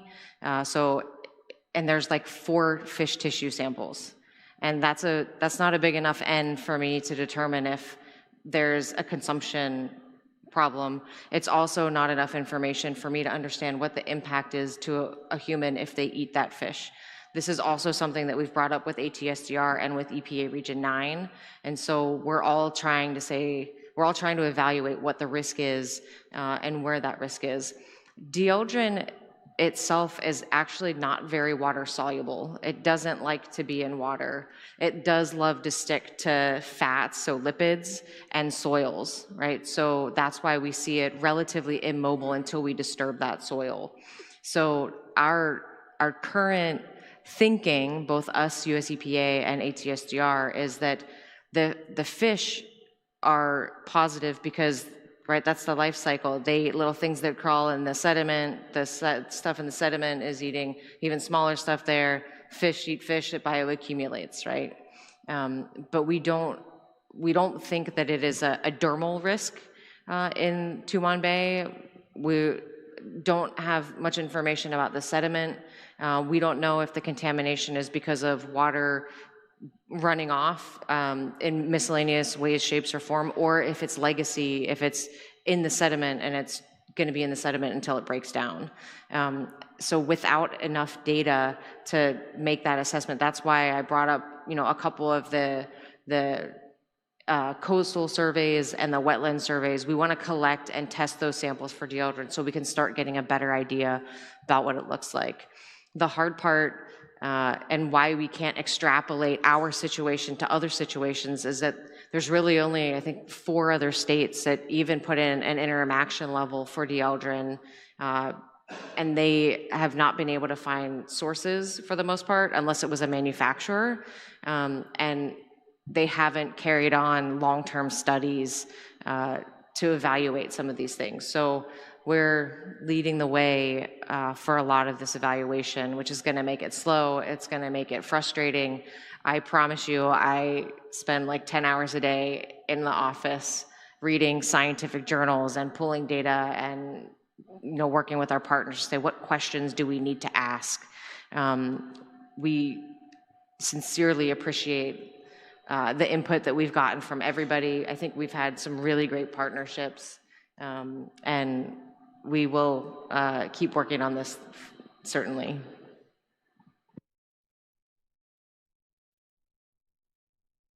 Senator Duenas. Cesar Masi, and thank you to the panel for the update.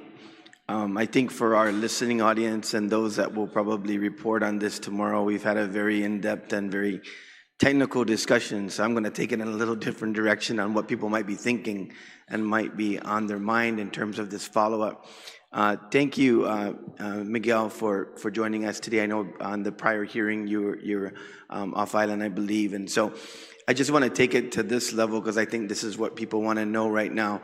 The update seems to show that we're clearly on task and on path with monitoring and treatment, and that the coordination between EPA and GWA at this point is effective, and you've demonstrated that by, I know that at the last hearing, this is where I want to go to, there was a discussion about perhaps a year of monitoring before being able to go to cancellation, and it looks like that's been accelerated, and there was an agreement. So if I can get EPA and GWA to say that they've maybe either modified or they're more intensely monitoring so that the people at the wells affected that are currently under treatment have been deemed safe.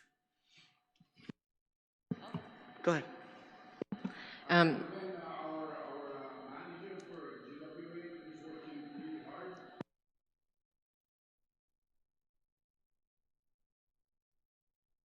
So I really appreciate and commend their team and the management team. I just wish we have a little bit more support from DOD for the expenses to be able to rectify some of this issue, or else it always will go towards the ratepayers. It's a big issue. I acknowledge the fact that of course Mr. Bordallo and his team are doing a tremendous job trying to get the word out there and solve the situation. We keep in constant communication, as a matter of fact, in what they're doing. But yeah, you're right. Thank you very much for that, Senator. Yeah. So I'm deferring to have an answer from EPA and GWA in terms of my observation that the monitoring, treatment, and the entire regimen that's going on is effective, and deeming that the water continues to be safe as evidenced by the lifting of the notice. Sure, thank you, sir. So we required GWA to test 4 consecutive weekly samples so that we could be certain that the system that was installed is successfully pulling out the Dieldrin from their water. We, through and through, are convinced of that. The data certainly support that. Together with a number of other measures, that's how we lifted the advisory. So we didn't, Guam EPA didn't say, hey, you've tested for 4 weeks, you've got no detect, you're done. We said, hey, you've tested for 4 weeks, we agree that this water is safe, and we'll lift the advisory upon the following conditions. You're gonna give us a mitigation plan for how you're evaluating Dieldrin. You're gonna test every single month so that we can make sure that we're tracking breakthrough. Breakthrough is when the material will stop absorbing or stop pulling out the Dieldrin. So they have increased monitoring for the next year to evaluate that. And if we're not satisfied, then we can extend that further. They've been more than willing partners in this. And sir, I completely concur with you that GWA is doing a great job on this. We have worked really well together, and they have been, consistent with the science. They've been held to the regulations. They're not fighting any of that. So I think, that partnership is great. So there are increased monitoring requirements. Also, we have asked them to give us their plan for how they're going to store and manage their spent GAC. As you imagine, those vessels are pretty big. Once they have to replace that material, it's essentially considered, well, for PFAS, I think they're going to call it considered to be hazmat. Those regulations aren't complete yet from US EPA. So we have asked for a storage and mitigation plan and several other elements. We also have triggers outlined for, at what point will they be able to decrease monitoring? And then if they hit triggers, what will increase monitoring? So we've outlined that a little bit more clearly. Additionally, in our proposed updates to the risk assessment document for the interim action level, we have further outlined those requirements. So it's consistent with what we've asked GWA to do. We want to make sure that it's consistent for every other public water system on the island, and that it's clear to people how you get that advisory lifted and when you're in exceedance of our interim action level. Does that answer your question, sir? It does, and I think maybe once again very technical, and so I think that Miguel, your answer I hope is that they've put on some very stringent requirements on top of what was already self-implemented. I mean, I think the people of Guam need to, kind of appreciate that we've, out of 4 states, I mean, we've taken the lead to impose this on ourselves. On a level that is very, very, on a level that really requires intensity in terms of when you find it and treatment and mitigation. And so I just wanted, on the basic level, once again, they've implemented your action plan together is to accept their stringent requirements to comply with it, and that it's not just the fact that as the captain said, it wasn't okay, 4 weeks have passed, go ahead, everything looks good. It's intense monitoring, and you can assure the safety of the water. That's correct, Senator. We have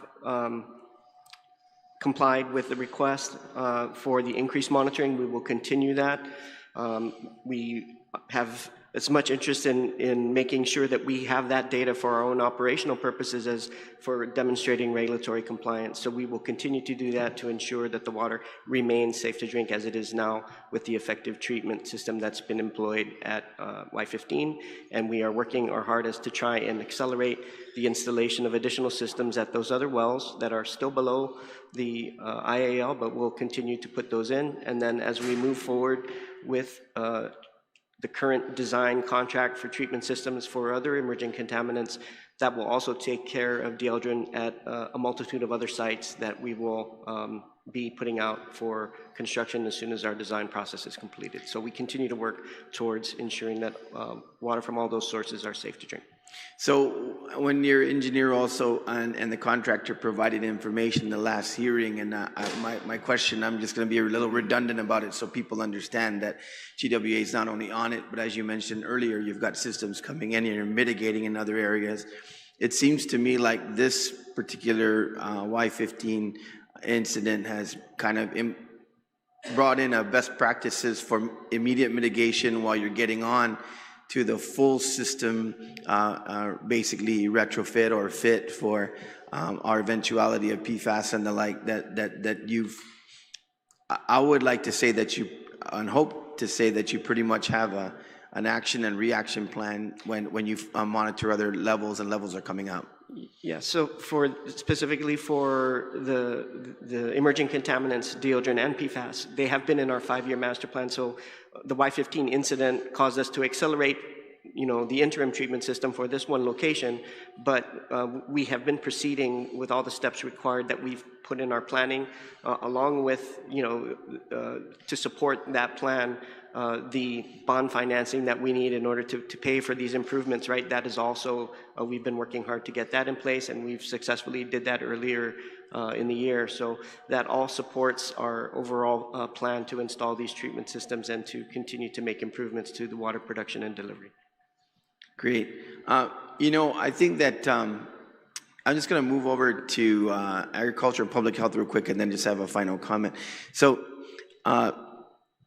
with agriculture, I heard the issue of what particular fruits, vegetables, other produce would be susceptible, or where contaminants would be. Is there active testing of actual fruit to be able, or vegetables to be able to detect? Thank you for the question, Senator. No, there has not been.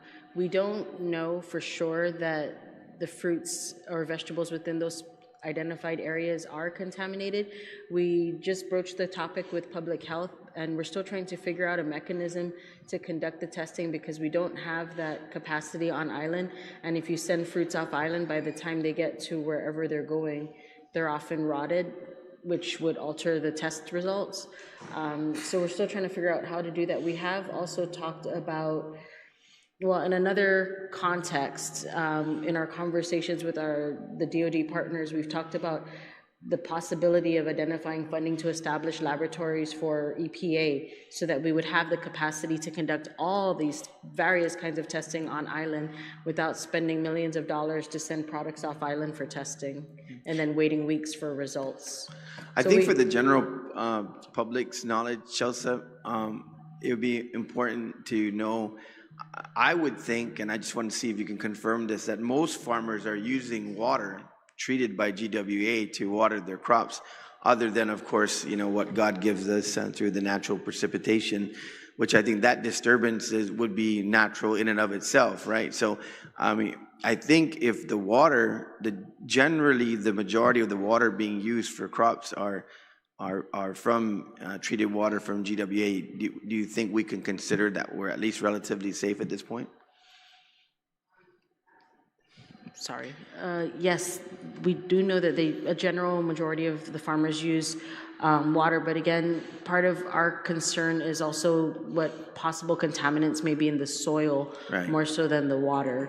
The tests or the studies that we've reviewed in depth have been about soil testing, and that is where the contamination was rising into the fruits or the crops rather than limited to the water. So that's really a larger task. I mean, there's where we go for research. And Captain, you want to comment on that? Yeah, so that's one of the first questions that I asked Chelsea when we started this, and she said, I don't think I can answer that. And I said, well, neither can I, but let's do some research. There are a couple sticky wickets.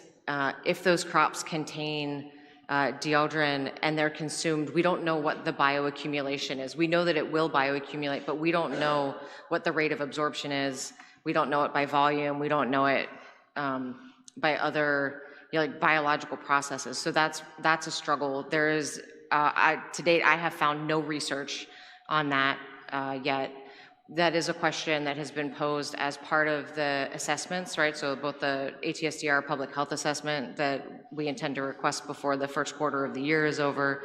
It is also soil testing and other other substrate testing is part of what we're hoping to have done in any CERCLA assessment that might happen. And, because of the way the water flows, I think that that assessment would be more broad than just a specific housing area. So again, I'm going to fish through what data we have to evaluate, what kind of picture can we create already, and then the soil question. Like I'm a farmer, right?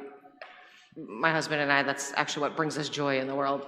And so I'm very concerned about that. We also have bees. I'm concerned about bees and the impact of the community, because we know that what's grown in this area doesn't just stay in that area, right? That impacts the entirety of the island. And so understanding the baseline soil concentrations is going to be important. And just evaluating, like, do we have a Dieldrin problem just in the aquifer, or do we have it in soils? Where in soils? We know some places where it's in soil. We also know those places are under a soil management plan.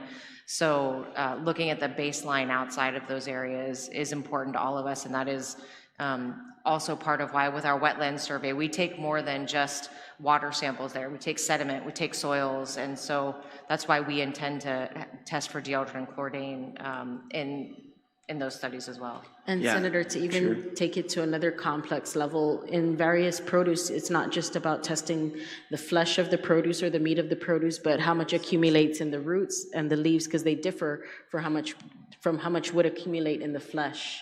As sweet potatoes, a prime example, they measure higher concentration in the skin and lesser concentration in the meat, but that does not mean that when you get to the meat inside, it's better for you to eat. You still have to see what that concentration level is at, and then the consideration about the pigs and deer that are moving through the soil and disturbing it as well, and then also eating growth. Michelle. So, we've had previous discussions, and our former colleague, Defunto Betwin Aloka, was instrumental in trying to stand up a food laboratory with DEH to test for pesticide residue in local fruits and vegetables. That didn't materialize, unfortunately, but in our future plans with this new lab that we're building, aside from being able to test the emerging contaminants for, what falls under Guam EPA's purview, we've had previous discussions with US FDA, who is interested in having boots on the ground, and they've expressed interest about whether or not we could provide rental space in our new laboratory for them to be able to do exactly that, test for pesticide residue, on Guam for local vegetables. So that's a future plan. Nothing is, written, in stone. We haven't solidified any of those plans, but we've had those discussions. So hopefully when the new building is built, we'll be able to provide them space to be able to conduct that analysis. I think it's once again important to note what the captain said, that we got to manage what information we're putting out, right? It is concentration levels. I mean, there's even with the water measurement and parts per million, parts per billion, parts per trillion, whatever those measurements are. So it's important that we manage the information we're also indicating, but of course, testing is going to be vital. Captain. I think it's also important to note that while it can bioaccumulate, we also excrete it.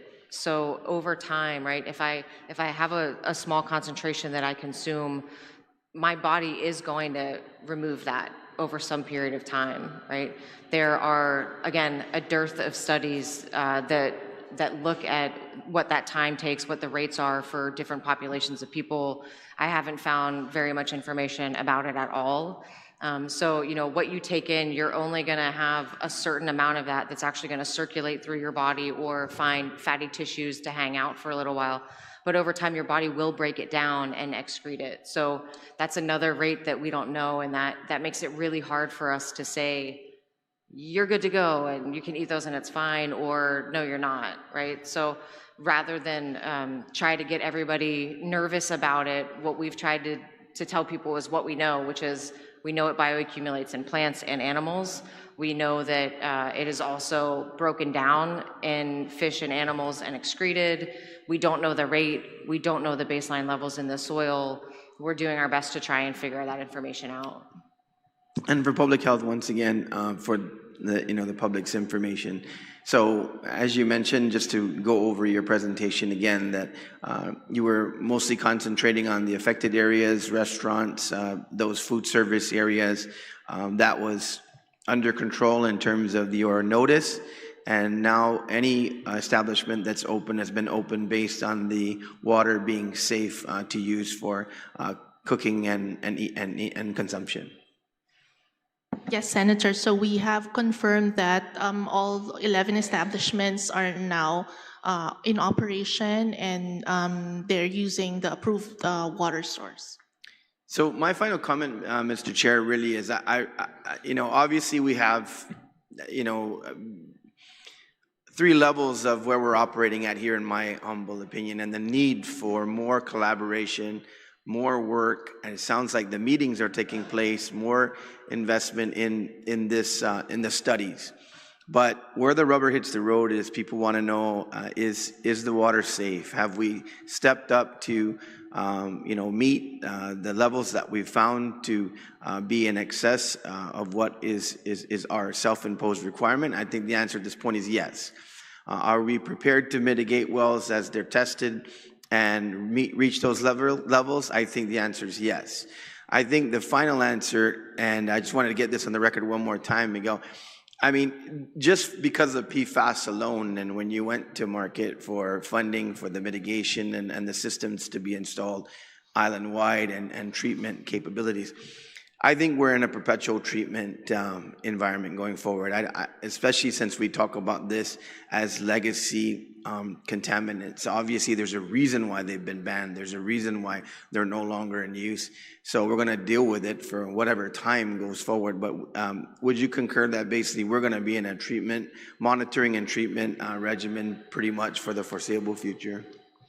Well, the utility has been in that mode, right, and will continue to be in that mode. But to address your point specifically, the whole point of US EPA's unregulated contaminant monitoring role is so that they cast a wide net to look for things that are coming up in the future that they detect across all water systems in the nation, and for stuff that is new, they create new regulations. So it is a cycle. It is kind of a perpetual cycle, and we have been willing participants in the UCMR studies since they came into existence, and we continue to provide data to support that efforts so that the new regulations that do come into effect help us make the water safe for our customers. And so you're correct. It will be in that cycle, and we're equipping ourselves as best we can to make sure that we're prepared for that as we move forward. With Mr. Dueñas's discussion on the South, is there any, I have a theory a little bit, and I just wanted to run it by you. Do you think it's because the water source is not particularly pumped up from the bottom, but you're using a lot of surface water and streams and other sources? Yeah, I think for GWA in the South, our water sources, the Ugam watershed, the application of those types of chemicals, which we are finding were largely applied as part of construction. The area that we're drawing water from, the Ugam watershed, is somewhat pristine and doesn't have those same types of issues, and that might be the reason why we don't see it there. I can't speak to the other surface water sources in the South, namely the FINA watershed. I have no knowledge of that. Okay, thanks. Yeah, so Mr. Dueñas, do you want to speak to that? You have to come forward, sir. This is part of the record, so yeah. Okay. Mr. Dueñas? The nice encouraging thing, Senator, is that the testing has been accelerated now, and not only the testing for just the chemicals, but all the other contaminants, whether it's bacteria or too much chlorine, or we have our people that can attest that all the testing has gone to its limits so that the water is safe. So it's a good news to know that they're doing everything possible, including accelerating, and not only the Dieldrin. It's everything that we can find in the water that is not supposed to be there. And we have a report in our monthly thing that we'll report to the public. This. Thank you, Mr. Reyes. Captain? Thank you, sir. I want to go back to your perpetual treatment question, right? As Miguel very aptly noted, there's emerging contaminants. We call them emerging for a reason. I think my answer to that question is maybe. We are working on some research evaluating the use of a couple products that may actually be destructive to Dieldrin in the ground. So I don't want to get everyone like super excited about it because there's like this much of an indication that it might work, but we are evaluating the potential for destructive technologies that will not just hold Dieldrin in place or hold other contaminants in place, but that will also be able to destroy them so that we're not leaving that legacy for, my grandkids live here too. So in trying to actually clean up and do some remediation or destruction of those contaminants. So that is part of the research that we're doing, the assessments and the evaluations, and our planning for future mitigation. If we can find a point source, we know that there's a technology that we could leverage to essentially create a curtain to protect that Dieldrin. It would absorb it before it even gets into the drinking water system. So we are also evaluating opportunities there. No, absolutely. I mean, hope springs eternal, right? Kind of a play on the word. And just as I close, I know that Mr. Bautista would know this, and some of the folks even in the South, and I'm sure you've heard this 1,000 times, Miguel, that I've been approached so many times in Yamatic and other areas where they're like, I don't know why we're on the water system now. We used to get this straight from the bobo, which is the natural water. We can just go back there. We put our bucket. We've been drinking that for hundreds of years. And so it's one of those things to where in certain areas, and I think that's just what it is, nature and God's creation filters water very well. But obviously we've had so many other factors. But I think Mr. Duenas is correct. And I think really where we're at right now is that the intensity of the treatment and also the recognition of what continues to be the emerging contaminant regulation has really put us where we are. So I agree with you. I hope and pray for as much technology going forward, to be able to deal with this, and I'm sure there will be. But I guess what I'm trying to say to the public is I think that, the fact that we're treating is good. I mean, that means we're paying attention to it, and we know that we have a system in place to ensure every possibility of success with regard to clean drinking water for our daily use. So with that, Mr. Chairman, I'm optimistic that if we stay on it like we're staying on it right now, and then also the information, I think is very important once again, because the chairman is right. I mean, in terms of information, how it flows out, I'm happy that, so for the folks that are listening, like I said, kind of technical, but when we're talking about the dermal impacts of basically any type of contaminants within Tumon, we're basically talking about maybe skin irritations, things like that, but not necessarily something that people are going to say, wow, I don't want to swim in that water because, whatever it is, you're not consuming it and you're not metabolizing it. So what we're talking about here is really very effective monitoring, but at this point in time, warning wouldn't be appropriate. But monitoring and mitigation is always where we want to be. Thank you, Mr. Chairman. Thank you, Senator Duenas. Before I ask Senator Gumatalto, just one real quick question. Actually, we're getting more information now than we did, of course, the first oversight hearing, and I'm sure as days go on, goes by, you're going to gather more information. The next oversight hearing, we'll get more information. But to date, let me ask you this: in your professional opinion, on how much we know versus how much we don't know still at this point, and I'm sure the folks, I'm getting inquiries in text to ask the question: in your professional opinion at this point, the fruits and vegetables that may be grown in these areas of higher concentration of Dieldrin, in your professional opinion, are they safe to consume? Sir, in my professional opinion, I wouldn't make an assessment that is completely unqualified. I have not seen in a very cursory review of public health information that folks are being impacted immediately. I honestly would feel comfortable eating fruits and vegetables from there. You wouldn't? You would? I would. You would? Yes, Okay. I would.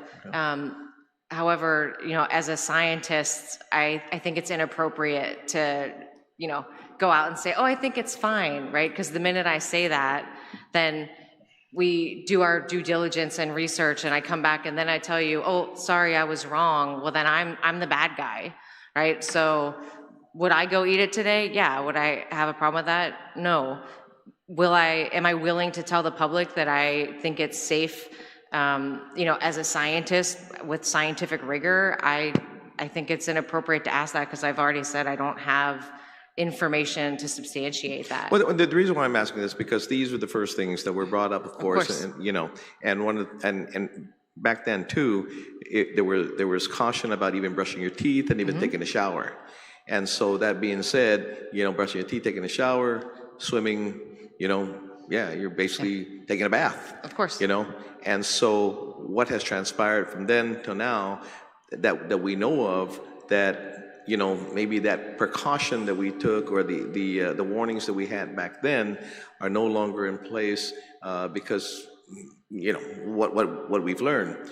And so that's why I'm asking, because I know that Department of Ag, Director Muña, there's still things that are unknown for yourself. And so how do you go about, again, are you testing well, you said that already, you answered, the testing, by the time they get to where they're supposed to go, the fruit is rotten, so you're not going to get accurate testing. But how are you managing this with the farmers that may have the question regarding fruits and vegetables that may be grown in this area, and that, again, because some of them go to market? Yeah, so your point, I think, is very important, right?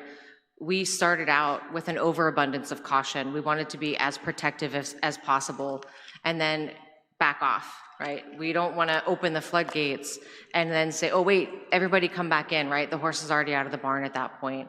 So we always operate on more safety first, and then more information, and then we release things out. I think one of the primary differences we see with drinking water is we have a known concentration of pesticide in the Dieldrin, right?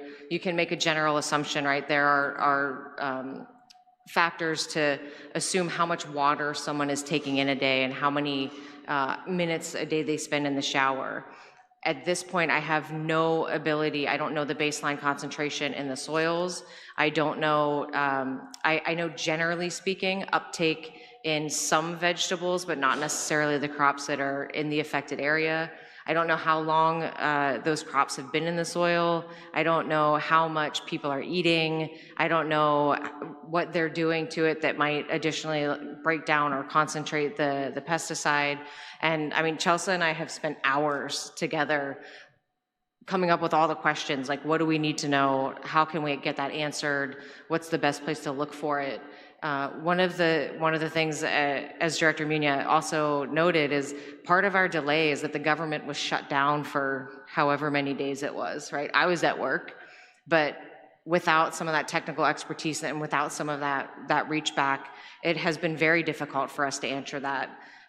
Going through all the literature, there's like 4 papers from Japan that talk about soil concentrations and crops grown in them.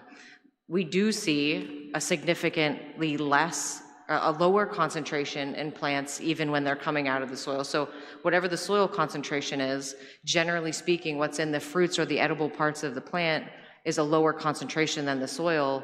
But to extrapolate that to what people would consume, how much their body would uptake, and what their rate of excretion is, it's just really difficult. And I like to be a perfectionist when it comes to answering questions like that. So I will tell you that I would go eat it, and I would be okay with that. I can't, as a professional, say, yes, I think this is safe, because I just don't have the right information to do that. And I apologize for that, Senator. But I think we owe that level of diligence to the people of this island. And I think that as a scientist, it's my responsibility to go with the science, right? And we made estimations with the limited data that we had about the drinking water for showering, for brushing teeth. We have later confirmed and reconfirmed that that was the right assessment, but I don't feel like I have enough information here to appropriately make that judgment. And that's frustrating for me as much as it is for our communities. Well, thank you. Senator Gumatauta. Yes, thank you, Mr. Chair. And I got to say, I thought, Mr. Chair, that in the October hearing that I did learn a lot, but today's conversation was absolutely fascinating in terms of this issue. And it sounds like you're all not done yet in terms of oversight of this issue. And I just want to start, I just wanted to say that because I did learn a lot today, and because there was different players that were not here in October. And so I just wanted to say that for the record, Mr. Chair, that it really got a lot of information out today. If I can, this question over to GWA, and I'm not sure if you answered it earlier in the first hearing in October or even today, but what is the lifespan of the GACs or those carbon filters that are being used in the areas in and around GEGO in the well? So it depends, Senator, specifically on the concentrations going in and the flow rates. But there is calculations that are done ahead of the carbon filters being deployed, and we anticipated, based on the concentrations, for example, at Y15, that the lifespan for those GAC vessels should be between 6 months to a year. So it's not an exact science. There are calculations, but there's a lot of variables that could affect that. As I mentioned, the flow rate being one. We are attempting to, and actually in our operations, reducing the flow rates to make sure that we extend the life of those GACs until we get the permanent system in place at Y15. But generally speaking, for this application, we're looking at 6 months to a year. And why I ask that is just to get more clarification, but even further, because you mentioned earlier that you're going to have to dispose of them. So if you're going to take them offline and then store them, it is going to be a little more of a challenge than just accumulation of the actual, if you call it a toxic or hazardous material, then now you're going to have to relocate it somewhere else. Yeah, we're evaluating the best way for us to deal with the spent GAC. We have a little bit of time to get that figured out. But yeah, you have 1 year. Generally speaking, there is a defined method in place which requires us to containerize it and ship it off island to an appropriate disposal facility stateside, and that is likely the only option we're going to have at this point. Okay, thank you for that, for GWA. If I can, probably the couple of things that jumped out at me, Mr. Chair, was talking about the CERCLA. And I think that when we look at the CERCLA, for something that was banned in 1987, I mean, I'm just trying to get my head wrapped around that. Is this, I mean, does it happen for things that have been banned for nearly 4 decades that we're actually going to go through a whole CERCLA for something like this? From your well, let me ask the captain, because I think that from an administrative standpoint, I'm sure you're going to say, yes, we have to. But from a science standpoint, I'm just very curious. Yeah, so from a scientific standpoint, my biggest frustration is like, okay, we've had this concentration for this amount of time. The half-life of Dieldrin in a temperate climate is 5 years, roundabout. In tropical climates, that half-life drops to like sometimes about a month, right? So about 30 days. And so the fact that we have it in such a persistent state leads me to believe that there is a point source somewhere. Obviously, we have not identified that. That's part of why we're looking at the hydrology, we're looking at the geology. But that's also the kind of the center point of the CERCLA. You have to identify a center point or else... Or a suspected center point. Or a suspected center point, right. And so that is part of what we're working on right now. That's why collecting all that data and evaluating what is the actual picture in Guam right now, that's why it's so important, right? And that's why I'm going through data. Our partners are also going through data, and they're sending us what they have, and they're sitting down, they're answering questions. Poor Dr. Habana, I've been on him like every other minute. No, and why I say that is, in the presentation today, which we didn't talk about like in October, but there was mention today of a project that's right up the road from that well. There was a demolition of housing, And as I mentioned it to the former chair or member of the CCU, Simon Sanchez, in the last oversight hearing, that it's suspected that the Dieldrin has been in homes perhaps built before 1987, because after 1987, you're not going to find that in concrete. You're not going to do that. I'm not saying that these buildings, I have no idea when they were built, but there are hundreds of homes in northern Guam, in that area, that were built prior to 1987, that were probably used or treated at the very beginning with this chemical. And I know it sounds crazy, but it seems very reasonable that if it was used then, and its life is takes a little bit of time to get away from us, that it's still probably, and could have perhaps have been disturbed. That was actually, I didn't even realize that until today when you presented that there was a construction project right above that well. So that, for me, just jumped out of this, for me, when I looked at this today. Administrator, let me just jump real quick. Yeah, please, Captain. I think what's important to note is that Dieldrin as a termiticide, so around the foundations of homes, was widely used across the island on the civilian side, and I'm certain the military side, right? So that's part of why we're very reluctant to say, oh, it's here or it's there, because everybody was using it. It was legal to use it. It was, it was great at its job. And Captain, there's been a lot of projects in and around that area outside of that one construction site. I mean, literally dozens of projects all around that area, right, Michelle? So it's important to note that in CAP's presentation, it wasn't the construction necessarily, it was the demolition of that housing area that you see in that yellow, within that yellow. Yeah, and that's what I'm saying, that in the right. demolition, the foundations were probably right. poured, and before they put those in place, it was prior to 1987, there was a good chance that it was laid there. And that's been our theory. I think the theory that we posed in October was that with these demolition projects, when they uproot that foundation that has been encapsulated, underground for however many years, when that demolition and that foundation is brought up, and it disturbs that soil that had been treated with Dieldrin, and wherever that concrete rubble or that demolition, debris went, may be the source of contamination, and that has been our theory. When we were thinking about, well, where is it coming from? Yeah, and I mentioned it in the last hearing. I thought that's it's just an amazing thing that we're having this discussion. But some of the science today has been really interesting to hear about it today. I was going to ask about the interim action level. Is that for the people that are watching that may not understand, is this an extraordinary step to have to take relative to dealing with Dieldrin in Guam? I don't know that I would call it an extraordinary step. I do think that it shows initiative on the part of Guam EPA, right? And mind you, before I got to Guam EPA, they had already initiated this work in evaluating Dieldrin and identifying it as a problem and taking steps to develop that interim action level. We call it an interim action level because it's not regulated it is a contaminant that is not regulated by US EPA.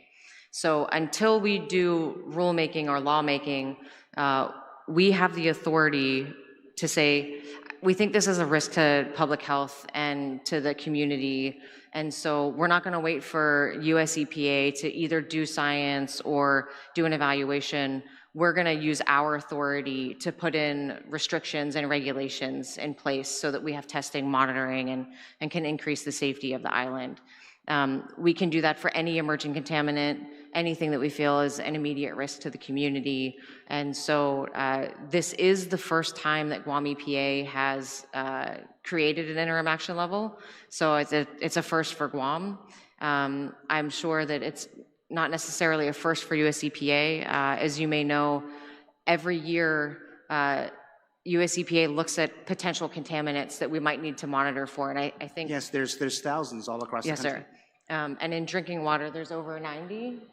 Yeah, so there's over 90 contaminants regulated by US EPA in drinking water, and we're always evaluating for the risk of, what other contaminants might come up.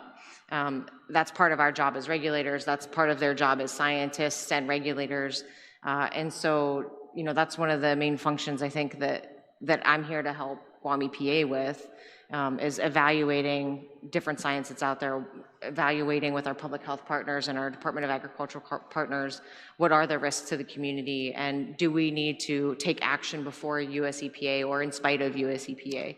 Thank you so much for that. Mr. Chair, I have a few more questions, but Michelle, earlier you mentioned about the IAL, there was some overlooked components. Can you help us understand what was overlooked in your, I guess, process or analysis what was overlooked? So the community can understand that a little bit more. Right, so to determine compliance with safe drinking water standards, with any contaminant, you need 4 quarters to determine a running annual average. So in this case where, GWA had already provided 4 weeks of data that showed no detect, our recommended, what's it called?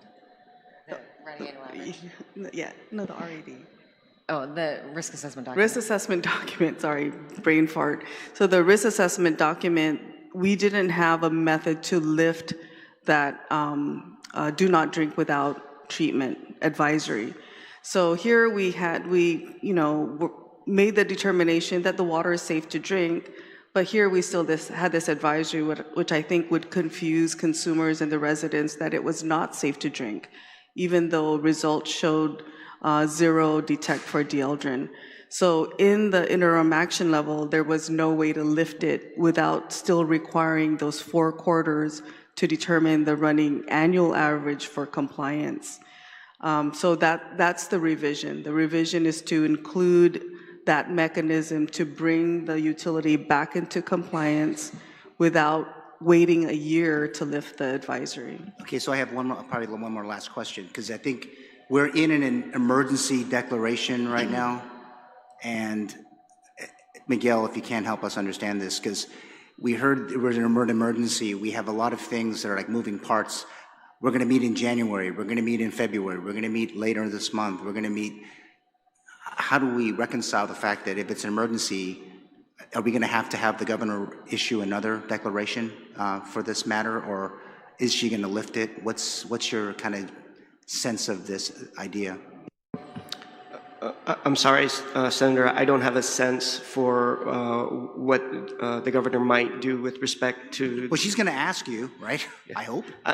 And my response would be, is there a continuing emergency? My response would be, no, we've effectively treated at Y15, and there is no further need for an emergency, and we're providing safe drinking water at that location, and we are proceeding with plans that we already had in place before that emergency was declared for the other well sites that were identified as requiring treatment. I think my concern on the question of an emergency is because of the actual procurement authority that allows you and the things that you've been able to do. So if there isn't one and it stops, then other things will probably have to go just the normal course of business, correct? Yeah, and that was the case before the emergency. We were proceeding along the normal course of business before the emergency was declared. So that, while that did provide relief for us and the ability to provide the bottled water as a solution, now that we have the interim treatment system in place, there isn't the same type of need, I would say. So we can continue to move forward with the regular processes as long as there are no inordinate delays. Yeah, and why I talk about the emergency is because the people of Jigo that live in and around that area, I think they've been reading, seeing, they're wanting to know whether or not that the situation is still an emergent issue. And for all intents and purposes, sounds like things they're not quite normal, but the emergent issue is kind of gone away, and you're still trying to help fix this moving forward across the entire area. Am I making sense here? I think so, sir. I mean, the interim treatment system is in place. If you're asking, is there a defined point at which there is definitely no emergent condition, I would say when the permanent system is in place, then our objectives before this all started would have been met, and so that might be a definitive date. Got it. Thank you so much, Miguel. And thank you, Mr. Chair, for allowing me to be here this afternoon and for the questions. Thank you. Thank you, Senator Gumatato. Vice? Just one more question, Mr. Bordallo, on the treatment system. How often do those filters need to be replaced? Have you guys done a replacement on it already? Again, it depends on the flow rate and the level of contaminant. So we've been using carbon filters in place for other contaminants, and the frequency of replacement has been as much as 2 years. So it depends. For the specific instance of Y15 and the interim treatment system, we anticipate that to have a lifespan of 6 to 12 months before we're required to change it out. And who changes? We do. So what happens to those filters, and how do they get? The media is removed and stored in a metal drum, and then at that point it would be containerized for off-island shipment. So does EPA get involved with that as well to ensure the contaminants stay within the drum? So yeah, so it is considered a hazardous waste at this point, so it would be treated and would be disposed of in compliance with haz waste regulations. Okay, so then the other question is, how about those that are installed in individual residents? Who replaces those filters, and what happens with them? Because it's installed by GWA, correct? So the ones that would have been installed under the initiative for this area, the GWA's initiative calls for us to provide the initial installation for the point of entry systems as an example, and any replacements that would be required up until the time that the permanent system is in place. So at that point, disposal of those types of filters, I don't believe there are regulations for under sink type consumer end product. They don't have the same type of regulatory requirement, to my understanding, as what the utility has to deal with the large GAC treatment vessels. It's interesting because then here we are, we're saying it's contaminants, right, when it's coming into the POE at the well.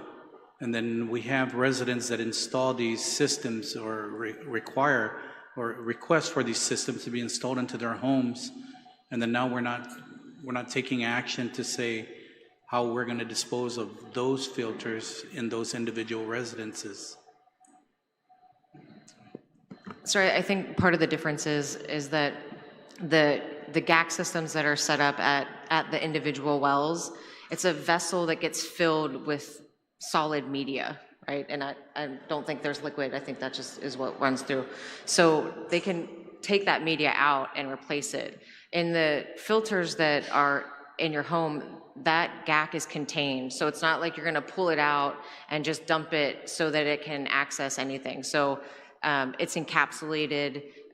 There's a low chance of mobility in that filter. And I think that's why the limit of regulation is much lower. So do they just take those filters and throw it in the trash can and then it goes to the landfill? Yes, sir. And again, it's encapsulated, so we're not expecting any mobility. With regard to changing those filters, each manufacturer of the filter has the number of gallons that can flow through it before it will stop functioning, and or a time requirement. That's listed in the manufacturer's instructions for use. And we both tell everybody that if you are gonna install your own system, you have to maintain it in accordance with the manufacturer's instructions for use if you want it to be effective. Okay, but if it's GWA installed? If it's GWA installed, we are up to the point that the permanent treatment system is in place. We will do the installation and provide any replacement filters. Okay, thank you. Thank you, Mr. Chair. Just wanted to clarify that just for the residents. Thank you. Yeah, just actually, maybe one question to each of the agency. To date, what is the approximate cost of the, specifically for the Dieldrin situation at, say, GWA? Approximate. I'm sorry, Senator, I can't provide that off the top of my head, but I can certainly get you a response. And Yeah, we'll give could you you please, and I'm asking that of all agencies as well. I wanted to see where we're at. So maybe by the next hearing, just approximate costs of, just the Dieldrin situation at this point. I want to see how much that costs. But that being said, anything else? You good? You good? Okay. Okay. Masi, and I want to thank, of course, all who participated in today's proceedings with respect to Dieldrin contamination, our water. Today's continuation of our joint oversight hearing has allowed us to add another critical piece to the puzzle by hearing from the Department of Agriculture, the Department of Public Health and Social Services, and further engaging with GWA and GEPA. We have taken a deeper look not only at treatment and regulation, but also at how historical and current land use pesticide practices and public health communication intersect with our water resources. What we have heard today reinforces a simple truth. This is not just a technical problem, it is a community problem. It affects families, schools, businesses, and everyone who turns on the tap expecting clean, safe water. The legislature expects, of course, and will continue collaboration amongst GWA, GEPA, Department of Agriculture, DPHS, HSS, and other partners to ensure that clear, timely, and accurate information is shared to the public. Testing, monitoring, and enforcement are strengthened. Legacy contamination is identified and addressed, and long-term prevention strategies are developed so that we are not back here in 10 or 20 years confronting the same issue. To the people of Guam, we hear your concerns, and we will not let this matter fade into the background. We will continue to follow up to continue to have transparency and to ensure that your government remains focused on protecting your health, your families, and your future. So thank you again for everyone who joined us today. It is now, what time is it now? 4:34. And so this oversight hearing is hereby recessed until Wednesday, January 7th at 2 p.m. Again, we stand in recess until Wednesday, January 7th, 2026 at 2 p.m. That being said, we are in recess. Thank you very much. Masi, Merry Christmas and Happy New Year to everybody. Please stay safe. God bless everybody. Thank you.